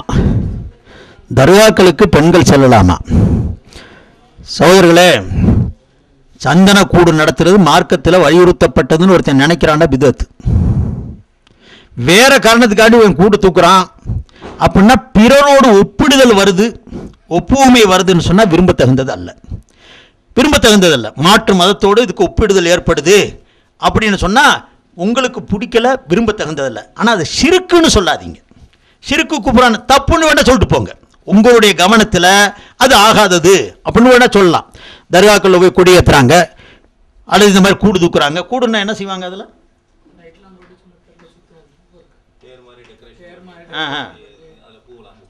போட்டு அது மாற்று இதில் பழகுனதில் எல்லாருக்கும் வேடிக்கை காட்டி, ஏன்னா நம்மெல்லாம் அந்த ஆதி காலத்தில் தேரிலுக்கு போயிட்டோமா, அதனால் தேர் இழுக்காமல் இதுலையா வந்து இழுத்துடுறான்னு சொல்லி இவங்க அது அவங்க பேர் என்ன இம்தாதுல்லா முஹாஜிரமைக்கு கூடுன்னு எழுதியிருக்கிறாங்க. மக்கள் வேறு பக்கம் திரும்பி போயிடாமல் இருக்கிறதுக்காக வேண்டி இப்படி சில இதை காரணம் காட்டி இழுத்து வைக்கிறது சரிதான் அப்படின்னு எழுதியிருக்கிறாங்க. அதனால் விரும்பலாம் விட்டுட்டு போங்க. ஆனால் அதுக்காக அந்த சிறுக்கு குஃபுரு இப்படிங்க கடுமையான வார்த்தை கொடியேற்றிட்டாங்க. கொடியேற்றினதுனால சிறுக்குங்கிறது வச்சு நான் கேட்குறேன், கொடியேற்றினா இன்னொரு அல்லாஹ்னு பாட்டாங்களா? சிறுக்கு அல்லாஹ்விற்கு இணை வைக்கிறதுக்கு பேர். அதை சாதாரணமாக யாரையும் பயன்படுத்தாதீங்க. முடிஞ்ச வரைக்கும் எல்லாரையும் மூமினாக்க பாருங்க. மூமினா இருக்கிற ஆள்லாம் முஸ்லிமாக்கி போயிட்டா நீ போய் ஜன்னத்தில் கபடியா விளையாட போற. அதாவது வந்து நம்ம வந்து எல்லா மூமின்களையும் காப்பீராக்கிறோமா, நம்ம மட்டும் என்ன ஜன்னத்தில் போய் சொர்க்கத்தில் போய் நம்ம மட்டும் என்ன கபடி ஆட போறோம் அப்படின்னு சொல்லி கேட்குறாரு. கூடுன்னா என்னன்னே தெரியாதான். கூடுன்னா என்ன செய்வாங்க? அதில் அங்கே சுற்றி உட்காந்துருக்கவங்களாம் அவரோட விவரமா இருப்பாங்க உங்களை. அது கூடுனா ஒரு டப்பா மாதிரி வச்சு இருப்பாங்க. நான் விளக்கம் சொல்லிக்கிட்டு இருக்கேன். இந்த அளவுக்கு தான் அவர்களும் விவரமாக இருக்கின்றார்கள். இவருக்கு உண்மையிலே தெரியாது போலண்டு. கடைசியில் என்ன ஆச்சுன்னா, ஆட்டை கடிச்சு மாட்டை கடிச்சு கடைசியில் மனுஷனை கடிப்பாங்கன்ற மாதிரி எல்லாரும் போற இடத்துல ஃபுல்லாக இதே பில்டப் போடுவார் போல. பிஜே வந்து சந்தன கூடு இழுக்கலாமான்னு சொல்லி கேட்கும் பொழுது பிஜேட கேட்டாரு, கூடுனா என்ன அப்படின்னு கேட்டாரு. கூடுனா என்னன்னு தெரியாம இத்தனை வருஷம் பயன் பண்ணிக்கிட்டு இருந்த நீனு. அப்ப இப்படித்தான் வந்து இவருடைய நயவஞ்சகத்தனங்க அம்புட்டும். பேசுற பேச்செல்லாம் ரொம்ப பயங்கரமா இருக்கும். ஆனால் வந்து இடத்துக்கு தகுந்த மாதிரி இப்போ வெளிநாடு அம்புட்டும். இப்போ போட்டு காமிச்சது வெளிநாடு. எந்த ஏரியான்னு பார்க்கணும், இவருடைய பேக்ரவுண்டை பார்க்கணும். இந்த லோக்கல்ல உள்ள மேடையா இருந்தா ராய் பூயின்னு கத்துவாரு. வெளிநாட்டில் போனால் அதுக்கு தகுந்த மாதிரி தான் அடக்கி வாசிக்கணுங்க. அங்கே காசு தர மாட்டாங்க. அப்புறம் வந்துக்கிட்டு ரிட்டர்ன் விசா அனுப்பாமல் உள்ள தூக்கி போட்டுருவாங்கன்னு பயம் வேற. அப்படிப்பட்ட வேலை. அதான் நயவஞ்சகத்தனம். இங்கே உட்காந்துக்கிட்டு பிஜே இல்லாத ஸ்டேஜில் ஒரு மாதிரி, பிஜே முன்னாடி ஒரு பேச்சு. இப்படித்தான் வந்து இவருடைய வேலை. அடுத்து பார்த்தீங்கன்னா சந்தன கூட ஆதரிச்சே பேசுறாரு, தர்காவை ஆதரிச்சே பேசுறாரு. மகான்கள் உயிரோட இருந்திருந்தா அந்த மாதிரி கால் மேல கால் போட்டு நிற்போமா, சீரட்டு குடிச்சுக்கிட்டு நிற்போமா, ஒழுக்க குறைவா நிற்போமா? மரியாதையோட நில்லுங்க. அவங்களுக்கு அப்படி துவா செய்யுங்க, அவங்களுடைய பொருட்டால கேளுங்க, ஈசால சவாப் செய்யுங்க. இதுதான். மற்றதையெல்லாம் வழிபாடுன்னு சொல்லாதீர்கள், தவறுன்னு சொல்லுங்க. சில சடங்குகளை செய்யறாங்க, உங்களுடைய பார்வையில தவறுன்னு சொல்றதோட குற்றம். வழிபாடுங்கிறது வணக்கத்துக்கு சொல்றது. வணக்கம் செய்யறாங்கன்னு சொன்னா அவங்களை முஸ்லிக்குங்கிறீங்க, காபீருங்கிறீங்க. எப்படி காபீர் ஆயிருவான்? நான் கேட்கிறேன். மேல ஒரு போர்வையே போத்துறாரு, ஒரு கௌரவத்துக்காக வேண்டி அவர் போத்துறாருன்னு சொன்னா காபீரா போயிருவானா? ஆனா மீறி சொல்லு, கௌரவம் இதுல இல்ல, அவரை பின்பற்றுறதுல இருக்கு. அவருடைய நடைமுறையை எடுத்துக்க, அவருடைய வழிமுறைகளை ஏத்துக்க, உபதேசங்களை எடுத்து சொல்றதை விட்டு போட்டு இது ஒரு அனாச்சாரம், இது குஃபுரு, இது ஷிர்க். குஃபுர் ஆகிறதில்ல. கௌரவத்துடைய காரணத்தினால் செய்யறார். உங்களுடைய பார்வையில வீண் செலவாகப்படலாம். அவர் உள்ளத்தில் இருக்கிறது மரியாதை நிமித்தமாக செய்கிறார். ஹதீஸ்ல வருது, நபிகள் நாயகம் ஸல்லல்லாஹு அலைஹி வஸல்லம் அவர்கள் வஃபாத்தானதற்கு பிறகு கீழே அவர்களை இறக்கி வைக்கப்பட்ட போது அவர்களுடைய நபிகள் நாயகம் ஸல்லல்லாஹு அலைஹி வஸல்லத்துடைய அடிமை ஷக்ரான் இருந்தார். அவர் போர்வையே கீழே விரிச்சு நபி ஸல்லல்லாஹு அலைஹி வஸல்லம் இருக்க வச்சாங்க. ஆனா ஹதீஸ்ல வேற சில பேர் சொல்றாங்க அதை எடுத்துக்கிட்டாங்கன்னு ஒரு வருது. சில இதுபடி எடுத்துக்கிட்டாங்க செய்தி இல்ல, அங்கே அப்படியே போர்வையில வைக்கப்பட்டதுன்னு இருக்குது. அப்ப கீழே விரிச்சு வைக்கப்பட்டது ஒரு மரியாதையாக நினைச்சு வச்சாங்க. அந்த மாதிரி இவர் மேல ஒருத்தர் போத்தி விடுறாருன்னு சொன்னா, அதாவது வந்து கபருக்கு வந்து போர்வை போத்துறது இது என்ன ஷிர்கா? கொடிமரம் நட்டு வச்சு கொடியேத்துறது அது ஒரு ஷிர்கா? இப்படி எல்லாத்தையும் இது என்ன ஷிர்கா, அது என்ன ஷிர்கா? தர்கால போய் முட்டுறாங்க, இது என்ன ஷிர்கா? அங்கே போய் சஜிதா செய்கிறாங்க, இது என்ன ஷிர்கா? அவங்க என்ன இன்னொரு அல்லாவையா சொல்லிட்டாங்க என்று சொல்லி எல்லாத்தையும் நியாயப்படுத்தக்கூடிய தன்மை. கபூரில் போய் ஒருத்தன் போர்வை போத்துறான், கபூரில் போய் ஏன் வந்து சந்தனம் பூசுறாங்க, உசுரோடு இருக்கிறார்கள். அங்கே இருக்கக்கூடிய அவுளியா என்று நான் யாரை நினைக்கிறேன்னா அவர் எல்லாத்தையும் கேட்குறாரு. நான் மனசுக்குள்ளே நினைக்கிறதையும் அவர் அறியக்கூடிய ஆற்றல், அல்லாஹ் எப்படி அறிவானா அப்படி அறியக்கூடிய ஆற்றல் இருக்குன்னு நம்புறானா இல்லையா? அதனால தானே அவனை முஸ்லிக்குன்னு சொல்கிறோம். அப்படி அல்லாஹ்வுடைய இடத்துல கொண்டு போய் வந்து அவுளியாக்கள் என்று நம்பக்கூடியவர்களை வைக்கிறான். இது வந்து ஷிர்கா என்று இவர் கேட்கின்றார் என்றால் அப்ப இவர் எப்படிப்பட்டவர் அப்படின்றதை விளங்கிக்கிறணும். அடுத்து கேட்டா கபூர் கூடாது. அடுத்து இறந்தவர்களுடைய கபூர்கள் மீது கட்டிடம் கட்டுவதும் அதுக்கு மேலே தர்கா எழுப்புவதும் கூடாது என்று நாங்கள் கருதுகிறோம். நீங்கள் அப்படி கருதினால் அது வேணாம், இல்லாட்டி பாதிப்பு. என்னன்னா இது பிஜே முன்னாடி முதல்ல வந்து வெளியே வந்து கபூர் அது கூடும் பிரச்சனை இல்லை. போய் போர்வை போத்துறது என்ன தப்பா, கபூர் கட்டுறது என்ன தப்பா? அது அல்லாஹ்வுடைய ரஹ்மத் இறங்குற இடம், அதில் போய் நம்ம வந்து அவங்களுக்கு மரியாதை கொடுக்கணும். பெரிய ஆளுகளுக்கு மரியாதை கொடுக்க மாட்டோமா அப்படின்லாம் கேட்டார்ல. இப்போ பிஜே வந்து நேரடியாக கேட்குறாரு.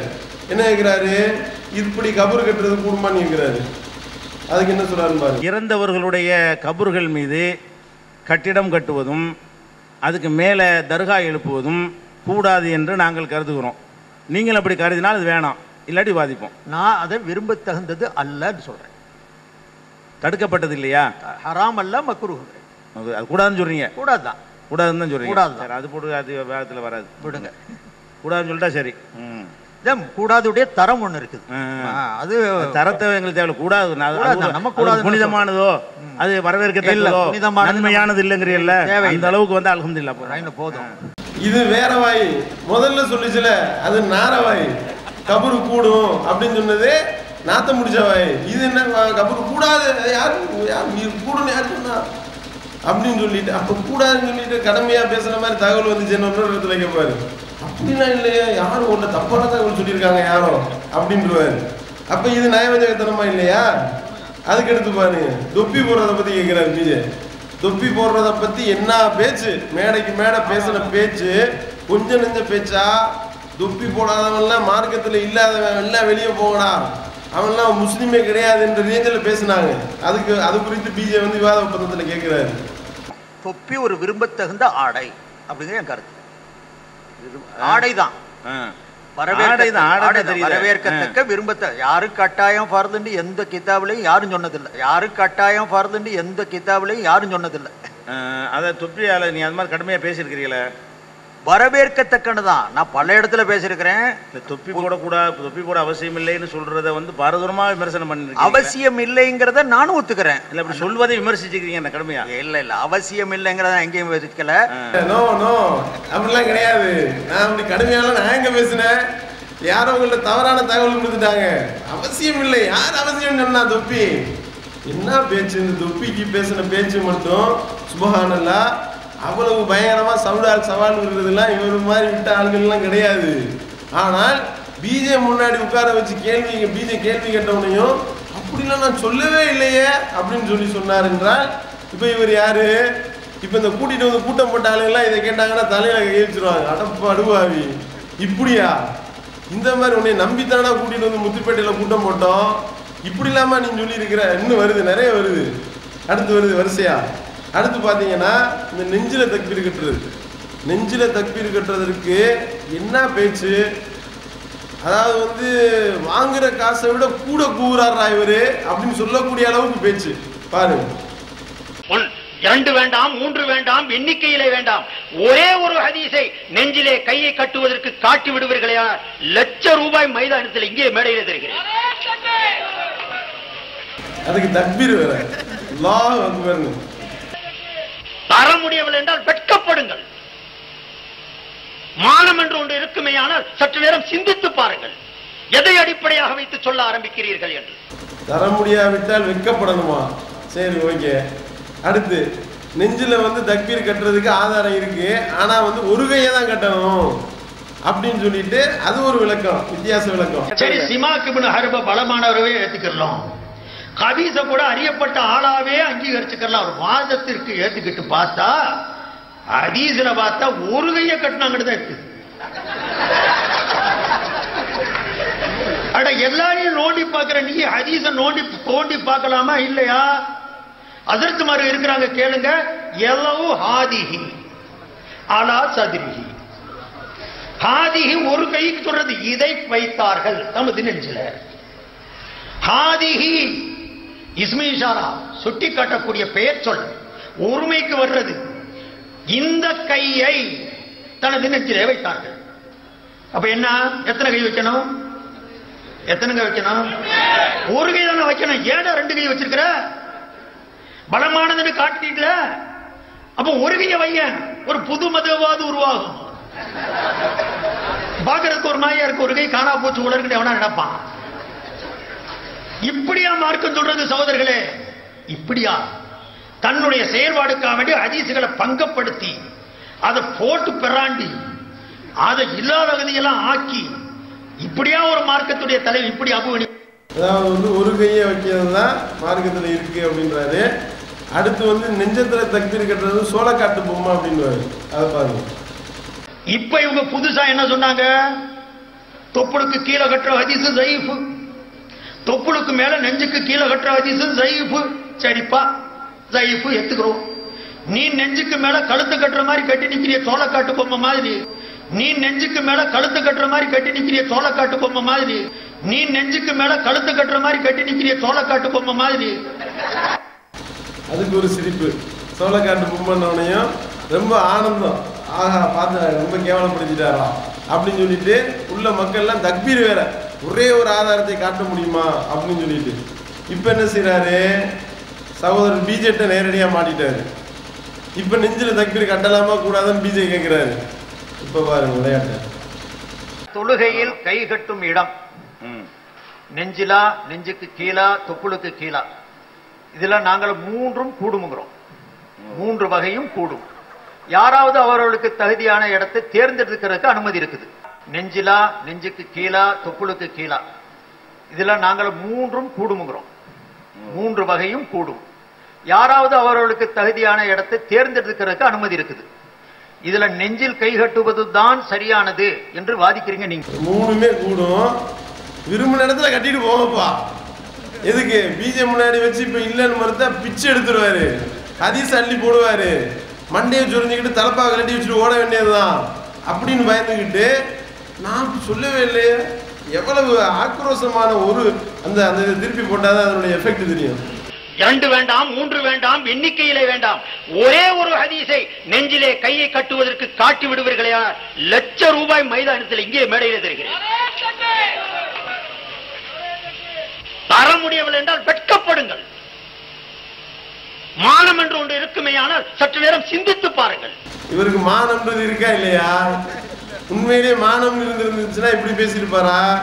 பிஜே முன்னாடி உட்கார்ந்தவனையும் எல்லாம் தலையில் பாடங்க அம்புட்டும். அதே நேரத்தில் வெளிநாட்டில் வச்சு இதை கேட்டுவிட்டாங்க, நெஞ்சில் தக்பீர் கட்டலாமா கூடாதான்னு சொல்லிட்டு. இங்கே வந்து கேட்டுட்டு இங்கே வந்துக்கிட்டு நெஞ்சில் தக்பீர் கட்டலன்னா இவங்க பின்னி எடுத்து போடுவாங்களே. அல்லாவுடைய பயம்லாம் கிடையாது. எவன் இருக்கு, எவன் கூட்டிட்டு போயிருக்கானோ நிகழ்ச்சி நடத்துறவனுக்கு தான் பயம் அம்புட்டும். இப்ப பாருங்க வெளிநாட்டுல கேள்விக்கு பதில். கையை கட்டுறதுடைய 3 முறை வந்திருக்குது ஹதீஸ்ல. ஒன்று தொப்புளுக்கு கீழே, இன்னொன்று தொப்புளுக்கு மேலே, இன்னொன்று நெஞ்சின் மீது. நெஞ்சின் மீது கை கட்டுறதும் இருக்குது ஹதீஸ்ல. நெஞ்சுக்கு கீழே தொப்புளுக்கு மேலே கட்டுறதும் ஹதீஸ்ல இருக்குது. அபூதாவுது ஷரீஃப்ல ஹதீஸ் இருக்குது. அதே மாதிரி தொப்புளுக்கு கீழே கட்டுற ஹதீஸும் அபூதாவுது ஷரீஃப்ல இருக்குது. 2 வேண்டாம், 3 வேண்டாம், எண்ணிக்கையிலே வேண்டாம், ஒரே ஒரு ஹதீஸை நெஞ்சிலே கையை கட்டுவதற்கு காட்டி விடுவீர்களே, லட்சம் ரூபாய் மைதானத்தில் இங்கே மேடையில் தருகிறேன். முறை வந்திருக்குது ஹதீஸ்ல. ஒன்று தொப்புளுக்கு கீழே, இன்னொன்று தொப்புளுக்கு மேலே, இன்னொன்று நெஞ்சின் மீது. நெஞ்சின் மீது கை கட்ட எப்படி கட்டணும் கட்டி காட்டுறது பாருங்க. நமக்கு குழப்பம் வந்துடக்கூடாதுல்ல, கரெக்டா இப்படிதான் கட்டணும். சரியா? குழம்பிடக்கூடாது யாரும். இருக்குது ஹதீஸ்ல. நீ நெஞ்சுக்கு மேல கழுத்து கட்டுற மாதிரி கட்டி நிக்கிறிய சோளக்காட்டு பொம்மை மாதிரி. முறை வந்திருக்குது ஹதீஸ்ல. ஒன்று தொப்புளுக்கு கீழே, இன்னொன்று தொப்புளுக்கு மேலே, இன்னொன்று நெஞ்சின் மீது. நெஞ்சின் மீது கை கட்டுறதும் இருக்குது ஹதீஸ்ல. நீ நெஞ்சுக்கு மேல கழுத்து கட்டுற மாதிரி கட்டி நிக்கிறிய சோளக்காட்டு பொம்மை மாதிரி. நெஞ்சின் மீது கை கட்டுறதும் இருக்குது ஹதீஸ்ல. 2 வேண்டாம், 3 வேண்டாம், எண்ணிக்கையிலே வேண்டாம், ஒரே ஒரு ஹதீஸை நெஞ்சிலே கையை கட்டுவதற்கு காட்டி விடுவீர்களே, லட்சம் ரூபாய் மைதானத்தில் இங்கே மேடையில் தருகிறேன். நெஞ்சின் மீது கை கட்டுறதும் இருக்குது ஹதீஸ்ல. அபூதாவுது ஷரீஃப்ல ஹதீஸ் இருக்குது. அபூதாவுது ஷரீஃப்ல ஹதீஸ் இருக்குது. கையை எப்படி கட்டுறதுன்னு சொல்லி காட்டுறதையே வச்சு சோளக்காட்டு பொம்மை மாதிரி கட்டுறிய என்று கேட்க தெரியுது. அது மேலப்பாளையத்தில் சுனோ ஜமாத்து மேடையில் அவன் கொடுக்குற காசுக்கு தகுந்த மாதிரி கூறுறது. இங்கே வெளிநாட்டில் போய் எப்படி கட்டுறதுன்னு கட்டி காட்டுறது. பிஜே முன்னாடி கூடாதுன்னு யார் சொன்னா? ஒன்றும் சொல்லவே இல்லை. நான் அப்படி சொன்னதை உங்கள்கிட்ட தவறான தகவல் யாரோ கொடுத்துருக்காங்க உங்களைய அப்படின்னு சொல்லிட்டு பிஜே முன்னாடி. அதே நேரத்தில் ஒன்று மரியாதை பாமர மக்கள் முன்னாடி 1 லட்சம் ரூபா தர்றேன் உங்களுக்கு அப்படின்னு சொல்றாருன்னா இவர் எப்படிப்பட்ட ஆளு? அடுத்து பெருநாள் தொழுகையில தக்பீர் எத்தனைங்க? 7+5 12 தொழுகிறோமா? 12 தொழுவக்கூடாதுன்னு சொல்லிட்டு இருந்தாங்க. 12 தக்பீர் சொல்லக்கூடாதுன்னு அதை கேட்கிறாரு பிஜே. அதுக்கு மேல பாருங்க. 12ம் லைஃபான ஹதீஸ்ன்னு நான் விவாதிக்கிறேன். அப்ப இதான் இது சரியானது. அது சரியானது. 3-3-6 3-3-6 அதை காட்டிலும் சரியானது. கூடாது எழுதிக்கிறேங்க. அப்படி எழுதுங்க. கூடாது, கூடாதுன்னு சொல்லல, அதுவும் கூடும், ஆனா அது லைஃப், இதை காட்டிலும் மிக பலகீனமானது. நான் ஹதீஸான லைஃபான ஹதீஸை ஏத்துக்கிறாள். கூடாதுன்னு நான் சொல்லல, கூடும். நீங்க வேற கூடாதுன்னு வேற சொல்லி கூடாதீங்க. ஹதீஸ்ல இருக்கு, அதையும் நான் ஏத்துக்கிறேன். இதுதான் அவருடைய வேலை. அடுத்து பெண்கள் பள்ளிவாசலுக்கு வர்றது சம்பந்தமா இங்க ரொம்ப வீரமுழக்கம் வெட்டிட்டு போயிருக்காரு போல. பொம்பளைங்க பள்ளிவாசலுக்கு வர்றது சரியா அப்படின்னு சொல்லிட்டு இதே முத்துப்பேட்டையிலே பேசியிருக்காரு. இப்ப பாருங்க அதுல என்னென்ன மாதிரிலாம் வந்துகிட்டு நயவஞ்சகத்தனம் பண்றான்னு பாருங்க. ரசூலுல்லாஹி ஸல்லல்லாஹு அலைஹி வஸல்லம் ஆரம்ப காலகட்டத்திலே பெண்களை பள்ளிக்கு வர அனுமதித்தார்கள், ஜும்மாவிற்கு அழைத்தார்கள், ஈதுக்கு அழைத்தார்கள், வந்து கொண்டும் இருந்தார்கள். மார்க்க சட்டங்கள் போதிக்கப்பட்டு வேண்டிய அளவிற்கு அவர்களுக்கு அந்த ஞானங்கள் கொடுக்கப்பட்டதற்கு பிறகு பின்னால் வரக்கூடிய கெடுதிகள் வந்துவிடக்கூடாது என்ற எண்ணத்திலே சன்னம் ஜன்னமாக நபி அவர்கள் பெண்களை பள்ளிக்கு வருவதை விட்டு தடை செய்தார்கள். பெண்களை பள்ளிவாசலுக்கு வர்றதுக்கு ரசூல் ஸல்லல்லாஹு அலைஹி வஸல்லம் அவர்கள் ஆரம்பத்தில் அனுமதிச்சாங்க, பின்னாடி தடுத்துட்டாங்க அப்படின்றது சொல்றாரு. அடுத்து என்ன சொல்றாருன்னா பெண்கள் பள்ளிவாசலுக்கு வர்றது கெட்டது, கூடாதுன்னு. இப்ப பாருங்க, பள்ளிகளில் சிறந்தது பெண்களுக்கு வீட்டுடைய உள்பாகம் என்று சொன்னது நான் அல்ல, ஹனபி மதுஹப் அல்ல. யார் சொன்னது? ரசூலுல்லாஹி ஸல்லல்லாஹு அலைஹி வஸல்லம் சொல்லியிருக்காங்க சகோதரர்களே. அப்ப நபி சொல்லியிருக்கிறாங்க வீடுகளில் சிறந்த வீடு பெண்களுக்கு பள்ளி என்று சொன்னா இந்த பள்ளிக்கு வர்றது சிறந்ததா கெட்டதா சொல்லுங்க? வீட்டுல இருக்கிறதா சிறந்ததுன்னு சொன்னா, ஹைருன்னு சொன்னா இந்த பள்ளிக்கு வர்றது என்னவாச்சு? ஷர்ருண்டாச்சு. அப்ப ஷர்ரை தடுக்கணுமா இல்லையா? வர்றதுல கெடுதி ஏற்படுதுன்னு சொல்றோம், நடக்கவும் செய்யுது. கோயில் உலகங்கள்ல போனது மாதிரி ஆயிரும். நாளைக்கு தொழுவு வர்றவன் வேற மாதிரி எண்ணத்துல வருவான், நடக்கக்கூடாதெல்லாம் நடந்து போயிடும். இருக்கிற பித்னா பத்தாதா? அது பள்ளியாசல்லையும் அரங்கேத்தணுமா? சொன்ன பொம்பளையில தூண்டி விடுறாமா பாரு உங்களை. ஆஹா, பெண்கள் பள்ளிவாசலுக்கு வர்றது கெட்டது அப்படின்றாரு. இப்ப என்னடா அப்படின்னா பிஜே முன்னாடி மாட்டிட்டாரு. பிஜே கேள்வி கேட்கிறாரு, விவாத ஒப்பந்தம். பெண்களை மஸ்ஜிதுக்கு அழைப்பதை நாங்கள் விரும்ப தகுந்தது அல்லங்கிறோம். தவறா? தவறல்ல, விரும்ப தகுந்தது அல்ல. வந்து தொழுதா தொழுவ கூடாது, எங்க போய் நின்றாலும் சர்ச்சில் போய் நின்றாலும் தொழுவ கூடாது, அது கூடாதுன்னு சொல்லல. நாங்கள் தெளிவா தான் சொல்றோம். அதாவது பெண்கள் வர தடுக்காதீங்க, ரசூலுல்லாஹ் சொன்னதான் சொல்றோமே தவிர அதுதான் விரும்ப தகுந்ததுன்னு நாங்க சொன்னதே கிடையாது. சிறந்தது அல்ல, சிறந்தது நாங்களும் அதான் சொல்றோம். தடுக்காதீங்க இல்ல, தடுக்க கூடாது, வர்றவங்கள தடுக்க கூடாதுதான். அனைத்தரும் வாங்க 27 மடங்கு நன்மை கிடைக்காது என்கிற அளவில் நாங்க சொல்லல. எங்களுக்கு நாம அதை ஏன் தடுக்கிறோம் அல்லது தடுக்கிறது மாதிரி சொல்றோம்னு சொன்னா நபிகள் நாயகம் ஸல்லல்லாஹு அலைஹி வஸல்லம் அது சிறந்தது என்று சொல்லல, அதுக்காக தடுக்கிறீங்க, அதனால தடுக்கிறோம். முதல்ல சொன்னாரு தடுக்கலாம் மாட்டோம், தவறு அல்ல, வர்றது கூடும் அப்படின்ட்டாரு. அப்புறம் சொல்றாரு இல்ல கூடாது அப்படின்றாரு. இப்ப வெளிநாட்டுல அப்படியே நிகழ்வுல வருது. ஒரு தடவை அவங்க சொன்னாங்க, நபிகள் நாயகம் ஸல்லல்லாஹு அலைஹி வஸல்லம் சொன்னாங்க, லா தம்னஹு நிசாஅக்குமுல் மஸாஜித, நீங்க இதஸ்தஅதன்னக்கும் அவ் கமா கால், ஹதீஸ்ல வருது, உங்களுடைய பெண்கள் பள்ளிக்கு போவதற்கு அனுமதி கேட்டால் அனுமதியை மறுக்காதீங்க. அவ் கமா கால், ஹதீஸ்ல வருது, உங்களுடைய பெண்கள் பள்ளிக்கு போவதற்கு அனுமதி கேட்டால் அனுமதியை மறுக்காதீங்க. பெண்கள் அனுமதி கேட்டா அனுமதி கொடுக்க வேண்டும் அப்படின்னு சொல்லி அனுமதி கொடுக்கணுன்றாரு, கொடுக்கலன்றாரு. இப்ப எல்லாத்தையும் கலந்து வருங்க.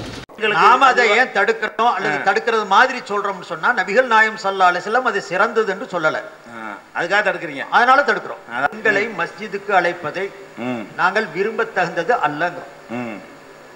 தவறா? தவறல்ல, விரும்ப தகுந்தது அல்ல. வந்து தொழுதா தொழுவ கூடாது. நாம அதை ஏன் தடுக்கிறோம் அல்லது தடுக்கிறது மாதிரி சொல்றோம்னு சொன்னா நபிகள் நாயகம் ஸல்லல்லாஹு அலைஹி வஸல்லம் அது சிறந்தது என்று சொல்லல, அதுக்காக தடுக்கிறீங்க, அதனால தடுக்கிறோம். அவ் கமா கால், ஹதீஸ்ல வருது, உங்களுடைய பெண்கள் பள்ளிக்கு போவதற்கு அனுமதி கேட்டால் அனுமதியை மறுக்காதீங்க. நபிகள் நாயகம் ஸல்லல்லாஹு அலைஹி வஸல்லம் அது சிறந்தது என்று சொல்லல, அதுக்காக தடுக்கிறீங்க, அதனால தடுக்கிறோம். ஹதீஸ்ல வருது, உங்களுடைய பெண்கள் பள்ளிக்கு போவதற்கு அனுமதி கேட்டால் அனுமதியை மறுக்காதீங்க. அது சிறந்தது என்று சொல்லல, அதுக்காக தடுக்க. அப்போ என்ன ஃபத்வா கொடுக்குறான்னு எவனுக்குமே புரியாது. டோட்டலா கூடுன்றாரா கூடாதுன்றாரா, அது முஸவு, இது மக்ரூஹு, அது சுன்னத்து, இது பிதஅத்து. பிதஅத்துன்னு சொல்ல முடியாது, சுன்னத்து என்றும் சொல்ல முடியாது, ஹலால் என்றும் சொல்ல முடியாது, ஹராம் என்றும் சொல்ல முடியாது, மக்ரூஹ் என்றும் சொல்ல முடியாது. வேற என்னத்தை தான் நீ சொல்லி தொலைக்கிற? உருப்படியா சொல்லி தொலைச்சிட்டு போக வேண்டியதானே என்றால் ஒட்டு மொத்தமாக எவனுக்கு விளங்கக்கூடாது, எல்லாருக்கும் நல்ல பிள்ளையா இருக்கணும். இது கூடும் இது கூடாது என்று சொல்லிவிடக்கூடாது.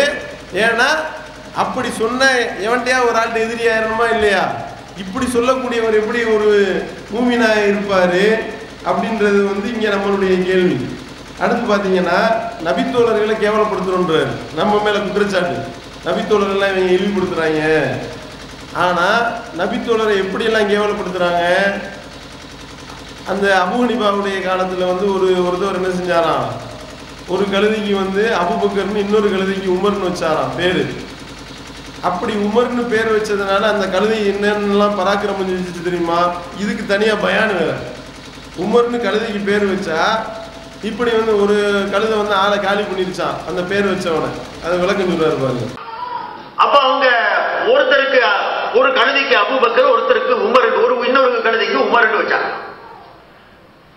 ஒரு 2 நாள் 3 நாள் கழிச்சா இந்த 2 கழுதையில ஒரு கழுதை விட்டுச்சு, இவன் செத்து போயிட்டான். ஒரு கழுதை உதைச்சு அந்த பேர் வச்ச அந்த ராபிதி செத்து போயிட்டான். இமாம் அபூ ஹனீஃபா ரஹ்மத்துல்லாஹி செய்தி சொன்ன உடனே சொன்னாங்களா, போய் பாருங்க உமர்னு எந்த கழுதைக்கு பேர் வச்சானோ அதுதான் உதைச்சிருக்கும். கழுதைக்கு கூட உமர்னு பேர் வச்சா உதைச்சு போட உதைச்சு வழங்குதா? அவ்வளவு அந்த பேருக்கே பவர் இருக்கு, அவ்வளவு அந்த பேருக்கே பவர் இருக்கு, அவ்வளவு அந்த பேருக்கே பவர் இருக்கு.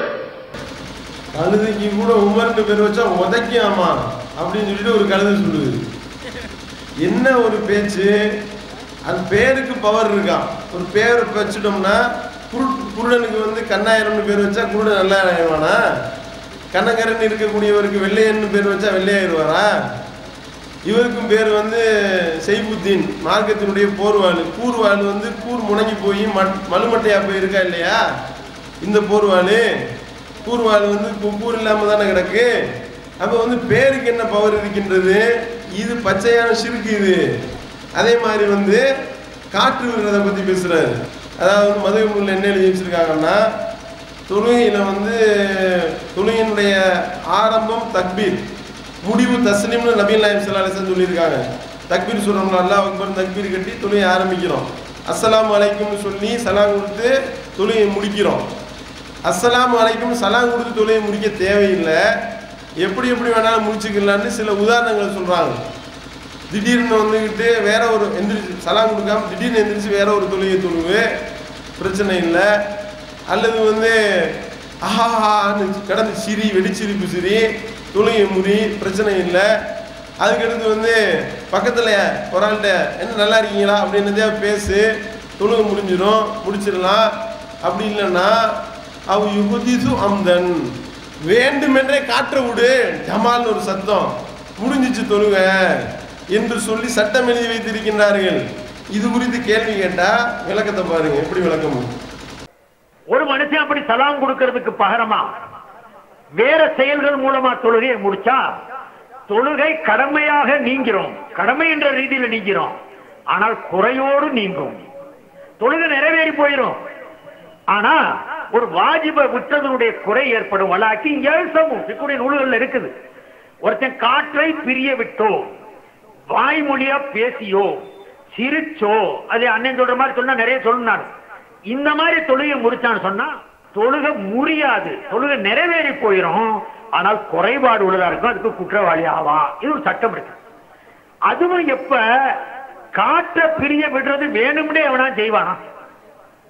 ஒரு மனுஷனுக்கு அவசர கதியில அது ஏற்பட்டுருச்சு, சலாம் கொடுக்கிற வரைக்கும் அவனை தாமதிக்க முடியல, இமாமுக்கு பின்னாலே இருக்கிறான், தொழுகை முடிச்சுட்டு ஓடணும்னு அவன அவசரம் இருக்குது, அவன் சலாம கொடுக்கல, வெறும் காற்றை பிரிய விட்டுட்டு எந்திரிச்சு போயிட்டான். இவனுடைய தொழுகையுடைய நிலை என்ன? இந்த சட்டத்தை விலைக்கு அவர் சொல்றாரு, தொழுகை நிறைவேறி போயிடும், குறையோட நிறைவேறி போயிடும். இப்படிதான் சொன்னாங்களாம். அதாவது ஒருத்தவருக்கு திடீர்னு இப்படி ஏற்பட்டுச்சுன்னா என்ன செய்யறது அப்படின்னு சொல்லிட்டு ஒரு மசாலா கேட்கப்படுதான். அப்படியா கேட்கப்படுது? தெளிவாக இருக்கின்றது. அதான் போடுறோம் பாருங்க ஸ்லேடு, அதில் உதாரணமாக அந்த தொழுகை முடிந்த மாத்திரத்தில் எப்படிலாம் முடிக்கலான்னு பல டிசைனில் எழுதுறாங்க.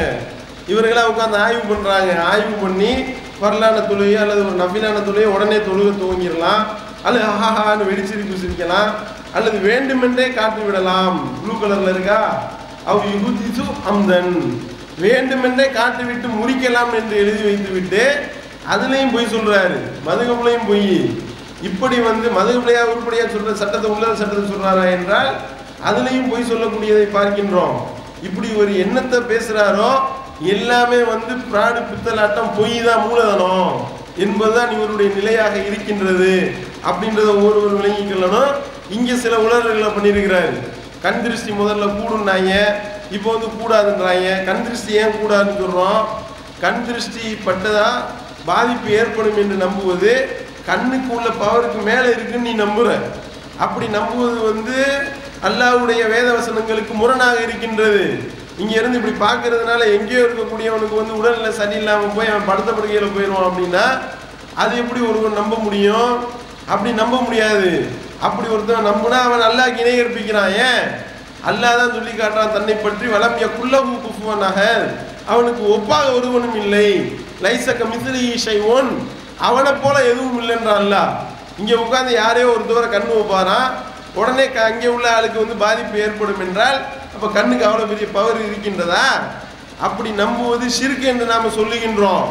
இவங்க முதல்ல கூடுனாங்க, இப்போ கூடலைன்றாங்க, கூடாதுன்றாங்க. அப்போனா நீ என்ன செய்யணும்? கண் திருஷ்டி ஏற்பட்ட ஆள்கிட்ட என்ன செய்ய சொல்லி ரசூல் ஸல்லல்லாஹு அலைஹி வஸல்லம் சொன்னாங்கன்னு வருது ஹதீஸ்ல. இப்னு ஹிப்பான் என்ற ஒரு நூலில் வரக்கூடிய ஆதாரபூர்வமான செய்தி. அதை நம்ம ஏற்றுக்கொள்வதில்லை, முரணாக இருக்கின்றது என்பதனால அதில் வருது. கண் திருஷ்டி ஏற்பட்டதுனால ஒருவர் வந்து ஒருத்தவர் கண் வச்சதுனால ரொம்ப முடியாமல் விழுந்துட்டாரு, காய்ச்சல் கொண்டு விட்டார். அப்படி காய்ச்சல் ஏற்பட்ட உடனேயே ரசூல் ஸல்லல்லாஹு அலைஹி வஸல்லம் தூக்கிட்டு போகிறாங்க. என்னப்பா ஆச்சு உங்கள் ஆளுக்கு, உன்னுடைய சகோதரிக்கு என்ன ஆச்சுன்னு கேட்டாங்களாம். இந்த மாதிரி ஒருத்தவர் கண்ணு வச்சுட்டாரு, ஏன்பா இப்படி கண்ணு வச்ச? கண்ணு வச்சதுனால மிகப்பெரிய பாதிப்பு ஏற்படும்பா என்ன அல்லாஹ்வுடைய தூதர் சொல்லிட்டு சொன்னாங்களாம். யார் வந்து கண்ணு வச்சாரோ அவரை குளிப்பாட்டி அந்த அழுக்கு தண்ணி இருக்குல்ல அதை கண்ணேறு பட்டவர் தலையில் ஊற்றணும். அப்படி ஊற்றுனா கண்ணேறு சரியாக போயிடும்னு சொன்னாங்க.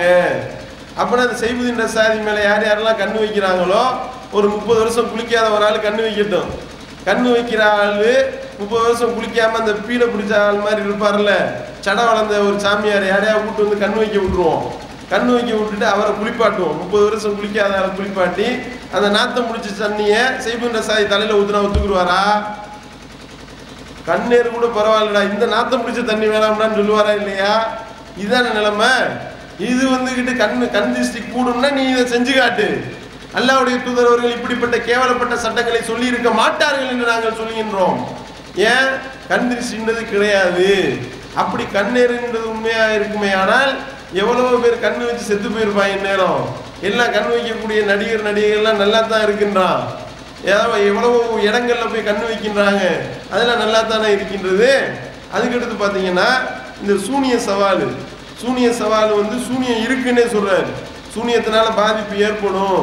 ஏன் பாதிப்பு ஏற்படும் சொல்றாருன்னா அப்படி பல பேர் போறாங்கல்ல, பாதிப்பு ஏற்படுதா இல்லையா சொல்றது. நேச்சுரலா பார்த்துக்கிட்டு இருக்கிறான். எத்தனை பேர் கஷ்டப்படுறான் செய்வனையில, எத்தனை பேர் தொல்லையில இருக்கிறான். அவனுக்கு ஒரு விடிவை சொல்ல, செய்வனை இல்லைன்னே வச்சுக்க, நீ வந்து நீ விடிவை சொல்லு, நீ வேண்டாம் சொல்லு, ஒரு 100 பேரை கூட்டு வரேன் நான், செய்வனையில் ஆளாக்கப்பட்ட கூட்டு வரேன், நீ சோகம் கொடுக்கணும். அப்ப என்ன சொல்லுவ? அல்லாஹ் நாடுனா கிடைக்கும். அப்ப அல்லாஹ் நாடுனா தான் அவனுக்கு எஃபெக்ட் ஆகும். இப்ப நம்புறோமா இல்லையா?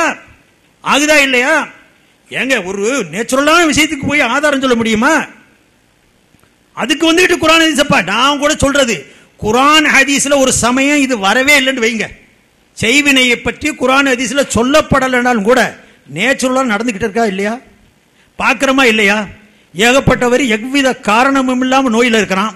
எதை போய் எடுத்தாலும் நார்மலுங்கிறான் டாக்டரு, எல்லாமே நார்மலு இருந்தாலும் கஷ்டப்படுறான். எத்தனையோ தடங்கள், எத்தனையோ கஷ்டம் நஷ்டம் சோதனை எத்தனையோ வருது. ஏதோ ஒரு பொருள் இருக்குது, அது எனக்கு விளங்கணுங்கிறது இல்லை, உனக்கு விளங்கணுங்கிறது இல்லை, இருக்குது நடக்குது. இதைத்தான் நமக்கு சொல்றோம். குரான்ல ஹதீஸ்ல வராட்டியும் கூட இதை ஏத்துத்தான் ஆகணும். அப்படி ஏத்துக்கிறோம்னா மடையம்போம், முட்டாளும்போம். அது வந்து கண்ணு முன்னாடி தெரியுதான். சூனியத்தினால வந்து எனக்கு ஒண்ணுமே இல்லை, ஆனா கையை கால் முடக்கிருச்சு, எனக்கு வந்து காய்ச்சல் வந்துருச்சு, எனக்கு முடியாம போயிருச்சு, நடைமுறையில் உள்ள ஒரு விஷயத்துக்கு ஆதாரம் கேட்குறாங்க என்று கேட்கின்றார் என்றால் இவரெல்லாம் மார்க்க அறிஞரா நமக்கு சந்தேகமா இருக்கு. இவர் எப்படி மார்க்கம் படித்த ஆலிம்சான் இவர் எப்படி சொல்றாங்கன்னு நமக்கு சந்தேகமா இருக்கு. இதே வாதத்தை தானே எல்லாரும் சொல்லி கொண்டிருக்கின்றார்கள். வேளாங்கண்ணி மாதாவினுடைய அருள்ல எனக்கு கை சரியா போச்சு, எனக்கு கால் சரியா போச்சு, ஆபரேஷன் பண்ணாமே வயிற்றுல உள்ள கட்டி சரியா போச்சுன்றான். நடைமுறையில் பார்க்குறீங்க வேளாங்கண்ணி மாதாவுக்கு அருள் இருக்கு, ஆட்சி அவங்க ஆசி வழங்குறாங்கன்னு சொல்லுவியா? அப்படின்னா அப்படி சொல்லுங்க. திருப்பதி கோயிலில் ஊமை வந்து பேசி விட்டாருன்றான். அப்போ நீ நம்பிட்டு பேசாம திருப்பதி கோயிலில் போய் தேர் இழுக்க போக வேண்டியது தானே? போய் தேவாலயத்தில் போய் தேர் இழுங்க. அப்புறம் இதுக்கு இங்கே உட்காந்துக்கிட்டு இஸ்லாத்தினுடைய பேரால் மக்களை வழிகெடுத்து நாசம் பண்ணி கொண்டிருக்கின்றீர்கள். இன்னும் வந்து சூனியத்தை பற்றி ஒரு சவால் வேற விடுறாரு. அதாவது வந்து நம்ம வந்து சூனியத்தை வந்து வைத்து பாதிப்பை ஏற்படுத்த முடியுமான்னு சொல்லி சவால் விட்டோமா இல்லையா? அதுக்கு ஒரு நம்ம ரொம்ப விவரமாக பேசுகிற மாதிரி. என்ன சவாலா? முதல்ல விட்டார், ஜின்னை காட்ட முடியுமான்னு கேட்டார். அதையும் பாரு. இது ஒரு மோசமான கூட்டத்தில் ஒரு மோசமான ஸ்டண்ட், ஒரு நாடகமாக இந்த செய்வினையுடைய இதைகள் ஒப்பந்தங்கள் போட்டிருக்கிறாங்க. நான் வேண்டாம் ஒரே ஒரு சவாலாக நான் உங்களுக்கு சொல்கிறேன், இவருக்கும் சொல்கிறேன், இவரை நம்பி நிற்கிற தம்பிமார்களுக்கும் சொல்கிறேன், ஒரு சவாலாக சொல்கிறேன். உங்களுக்கு 50,000 இல்லை, எங்கிட்ட கடன் வாங்கியாதான் 5 லட்ச ரூபா தர்றேன். ஒரு சவால் நீங்கள் நிறைவேற்றணும். அது குரான்லையும் இருக்குது, ஹதீஸ்லையும் இருக்குது. ஆனால் நீங்கள் செய்து காட்டணும். செய்து காட்டலை அப்படின்னா இந்த உசூல் படி குரான் ஹதீஸை மறுத்தவனா நீ ஆகணும். என்ன நீங்களும் நம்புறீங்க, நம்மளும் நம்புகிறோம், முழு உலகம் இஸ்லாம்கள் அத்தனை நம்புகிறாங்க. ஜின்னுண்டு ஒரு வர்க்கம் இருக்குதா இல்லையா? எங்க ஜின்னுண்டு இருக்குதா இல்லையா? குரானில் வந்திருக்கா இல்லையா? ஹதீஸில் வந்திருக்கா இல்லையா? இது வரைக்கும் அவனா பார்த்துருக்கானா? இப்ப சொல்லுங்க. ஹதீஸ்ல வந்திருக்கு, அபூ ஹுரைரா பார்த்திருக்கிறார், ரசூலுல்லாஹ் பார்த்திருக்கிறாங்க, குரான்லயும் வந்திருக்கு. அல்லாஹ் குரான் வமா ஹலக்துல் ஜின்ன வல் இன்ஸ நிறைய சொல்லி இருக்கிறான். அப்ப இன்னைக்கு நான் குரான் இத ஜின்னை பார்க்க முடியல, நான் பார்க்கல, நீங்க பார்த்திருக்கீங்களா? அண்ணனை பார்த்திருக்கேங்கிறீங்களா?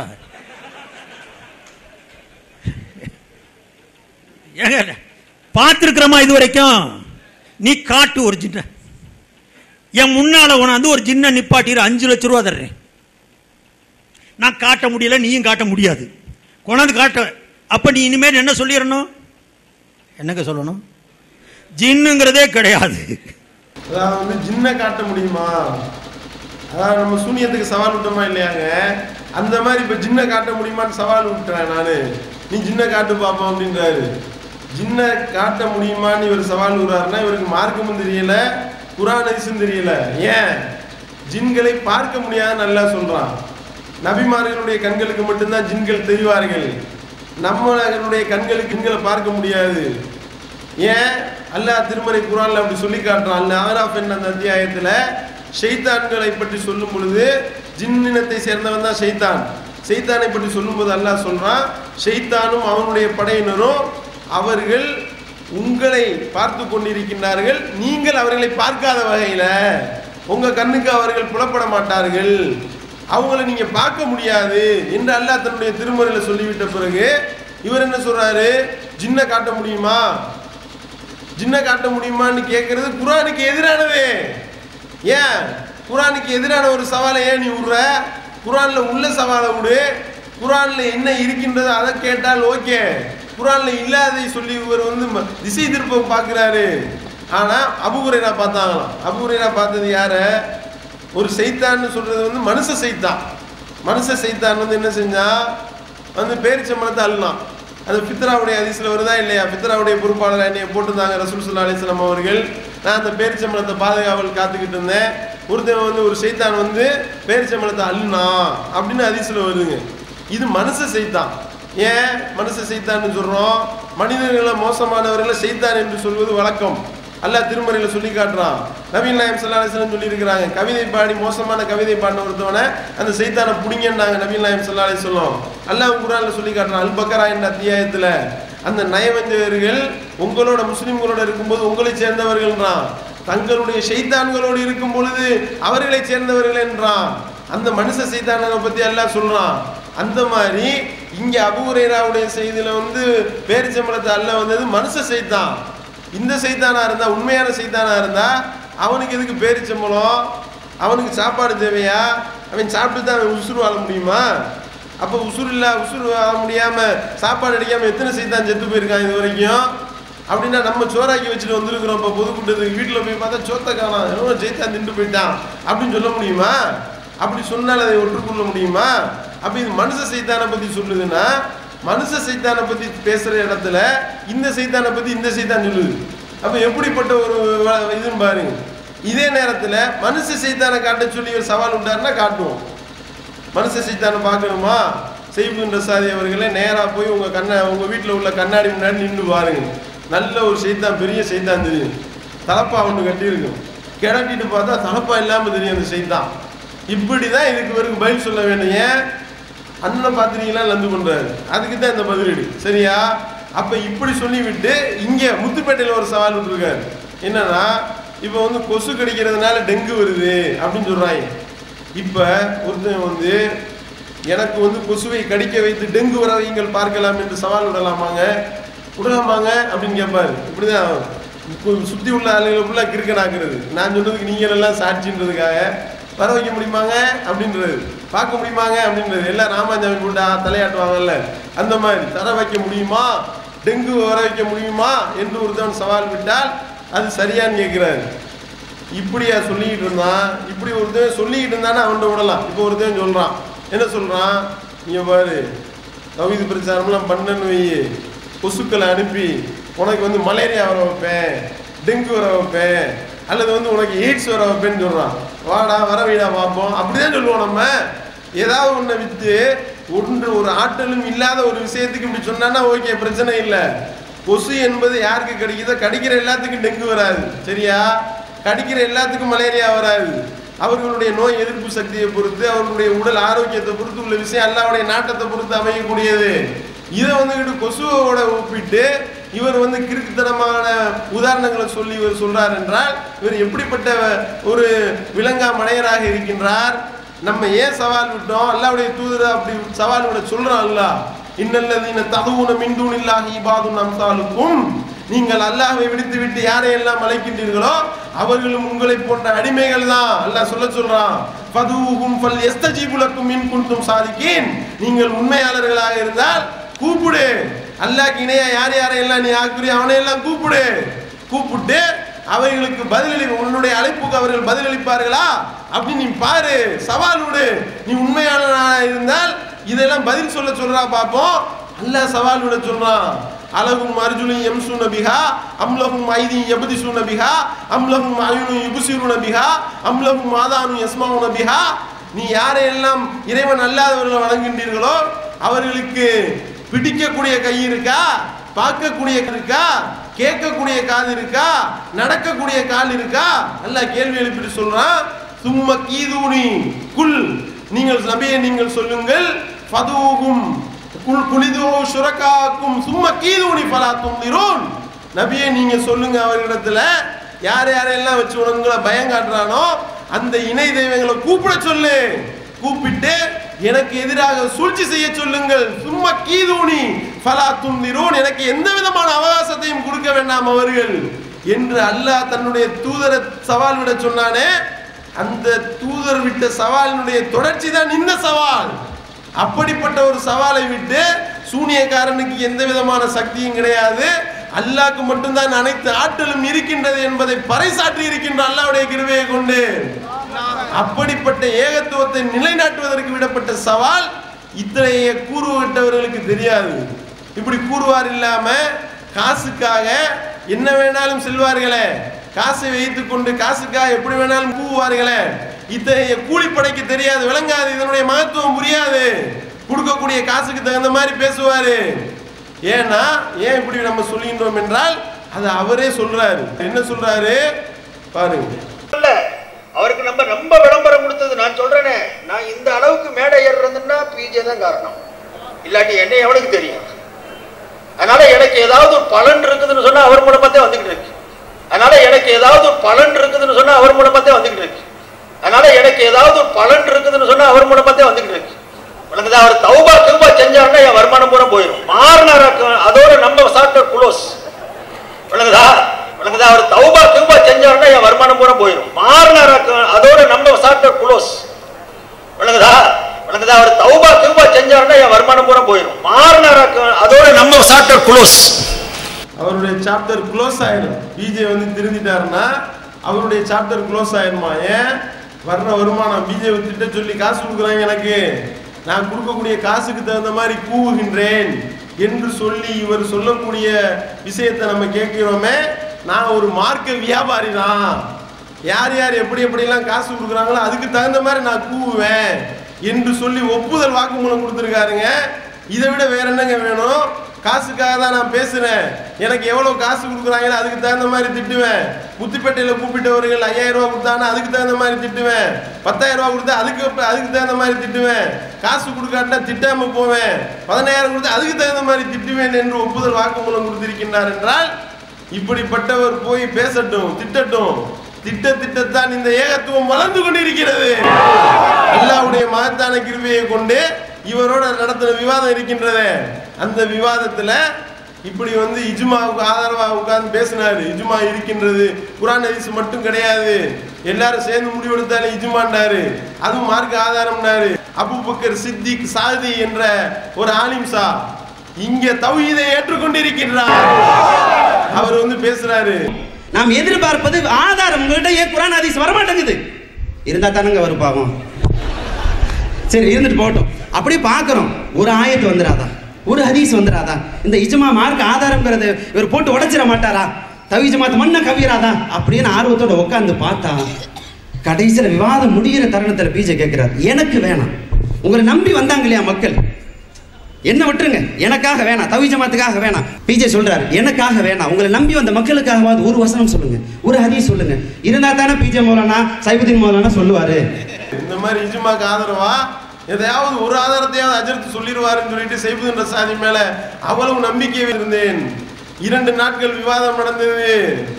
ஒரு ஆதாரம், ஒரு குர்ஆன் வசனம் சொல்லல, ஒரு ஹதீஸ் சொல்லல. இவர் இருக்கிறது பாத்தில் என்பதை நான் முடிவெடுத்தேன் என்று சொல்லி இந்த ஏகத்துவத்தை அவர் ஏற்றுக்கொண்டிருக்கின்றாரே. நீங்க இந்த முத்துப்பேட்டையில எங்களை எதிர்த்து போட்டு எங்களை திட்டிட்டு கழுவி குடிச்சிட்டு போயிருக்கீங்கன்னா இந்த முத்துப்பேட்டை ஏகத்துவ எழுச்சி கூடமா மாற போகிறது.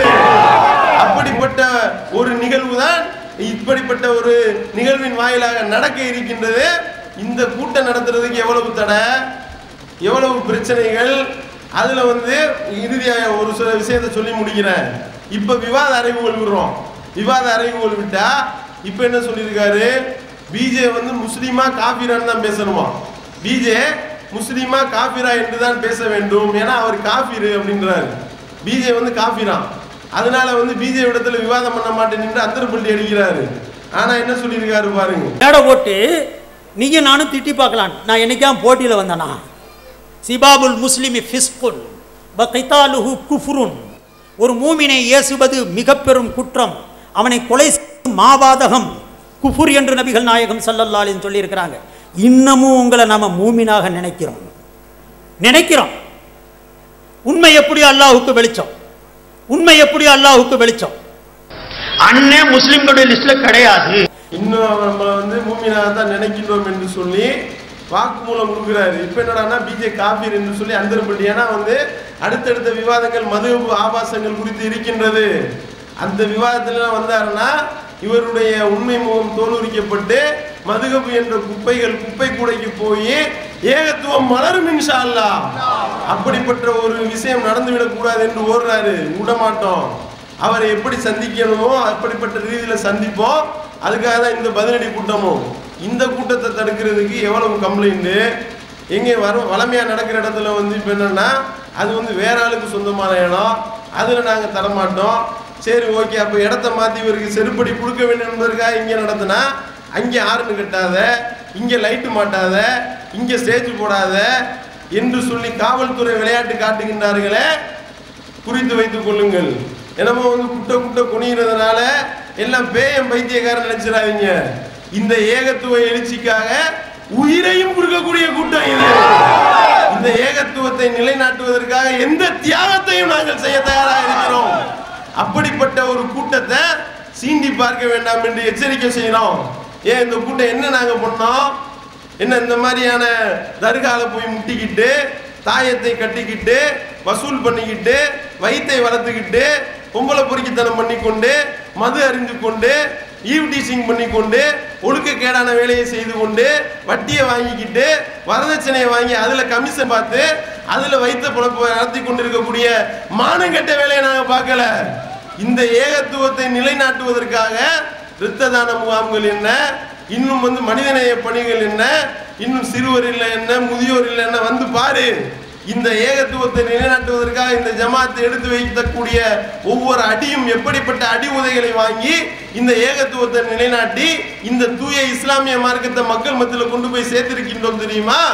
இளைஞர்கள் ஒரு காலத்தில் இளைஞர்கள் என்றால் எல்லாம் ரஜினி ரசிகனா இருப்பான், கமல் பைத்தியம் பிடிச்சி அலையக்கூடியவனா இருப்பான், ரஜினியினுடைய அடிமை என்று போடுவான். இங்கே ஏகத்துவத்தை ஏற்றுக்கொண்ட இளைஞர்கள் தன்னுடைய ரத்தத்தை கொண்டு போய் கொடுக்கிறான். இந்த இஸ்லாம் நிலை பெறுவதற்காகவும் இந்த இஸ்லாம் வளர்ச்சி அடைவதற்காகவும் தங்களுடைய உயிரையும் கொடுக்க தயாரா இருக்கிறானே. இப்படிப்பட்ட ஒரு கூட்டத்தை உருவாக்கி வரதட்சணை வாங்க மாட்டேன், வரதட்சணை வாங்குற கல்யாணத்துக்கு போக மாட்டேன், வரதட்சணை வாங்கி திருமணம் முடிப்பதா இருந்தா நான் என்னுடைய வீட்டை விட்டு ஹிஜ்ரத் பண்ணி வர்றேன் என்று சொல்லி பெத்த தாய் தந்தையரை எதிர்த்து வெளியே வர்றான். ஏன் இதுல அவங்களுக்கு பிடிக்கலையா? உன்னையோட சேர்ந்து வரதட்சணை வாங்கி அந்த வரதட்சணையில நீ கமிஷன் வாங்கி தின்றீங்களே, அப்படிப்பட்ட வேலையை பார்க்க சொல்லுகின்றீர்களா? இந்த ஜமாத்து என்ன தப்பு பண்ணுச்சு? இந்த ஜமாத்து நடக்கக்கூடிய கூட்டத்துக்கு நீ அங்கே அதை போடாது இங்கே இதை போடாது என்று சொல்லி காவல்துறை பிரச்சனை பண்ணுது என்றால் நீ குறித்து வைத்துக் கொள்ளுங்கள் காவல்துறையினர். இந்த ஜமாத்து சரியான முறையில் கட்டுக்கோப்பான முறையில் இளைஞர்களை சரியான வழிவகை நடத்துறதுனால தான் இந்த நாடு நாடாக இருக்கிறது. இதை சீண்டி பார்த்து தேவையில்லாம மக்களை வேற பக்கம் திருப்பி விடுற மாதிரி ஆனா இந்த நாடு சுடுகாடாக மாறிவிடும். அதனால அந்த ஒரு எச்சரிக்கையை சொல்லி கரெக்டா எங்களுடைய பாதையில சீரா போய் கொண்டிருக்கின்றோம். சீண்டக்கூடிய வேலை வேணாம், சீண்டி விட்டால் அதனுடைய விபரீதத்தை இங்கே சீண்டக்கூடியவர்கள் தான் அனுபவிக்க வேண்டியது வரும் என்பதை சொல்லி நிறைவு செய்கின்றேன். வாயிதவான அல்ஹம்துலில்லாஹி ரப்பில் ஆலமீன். அல்லாஹ்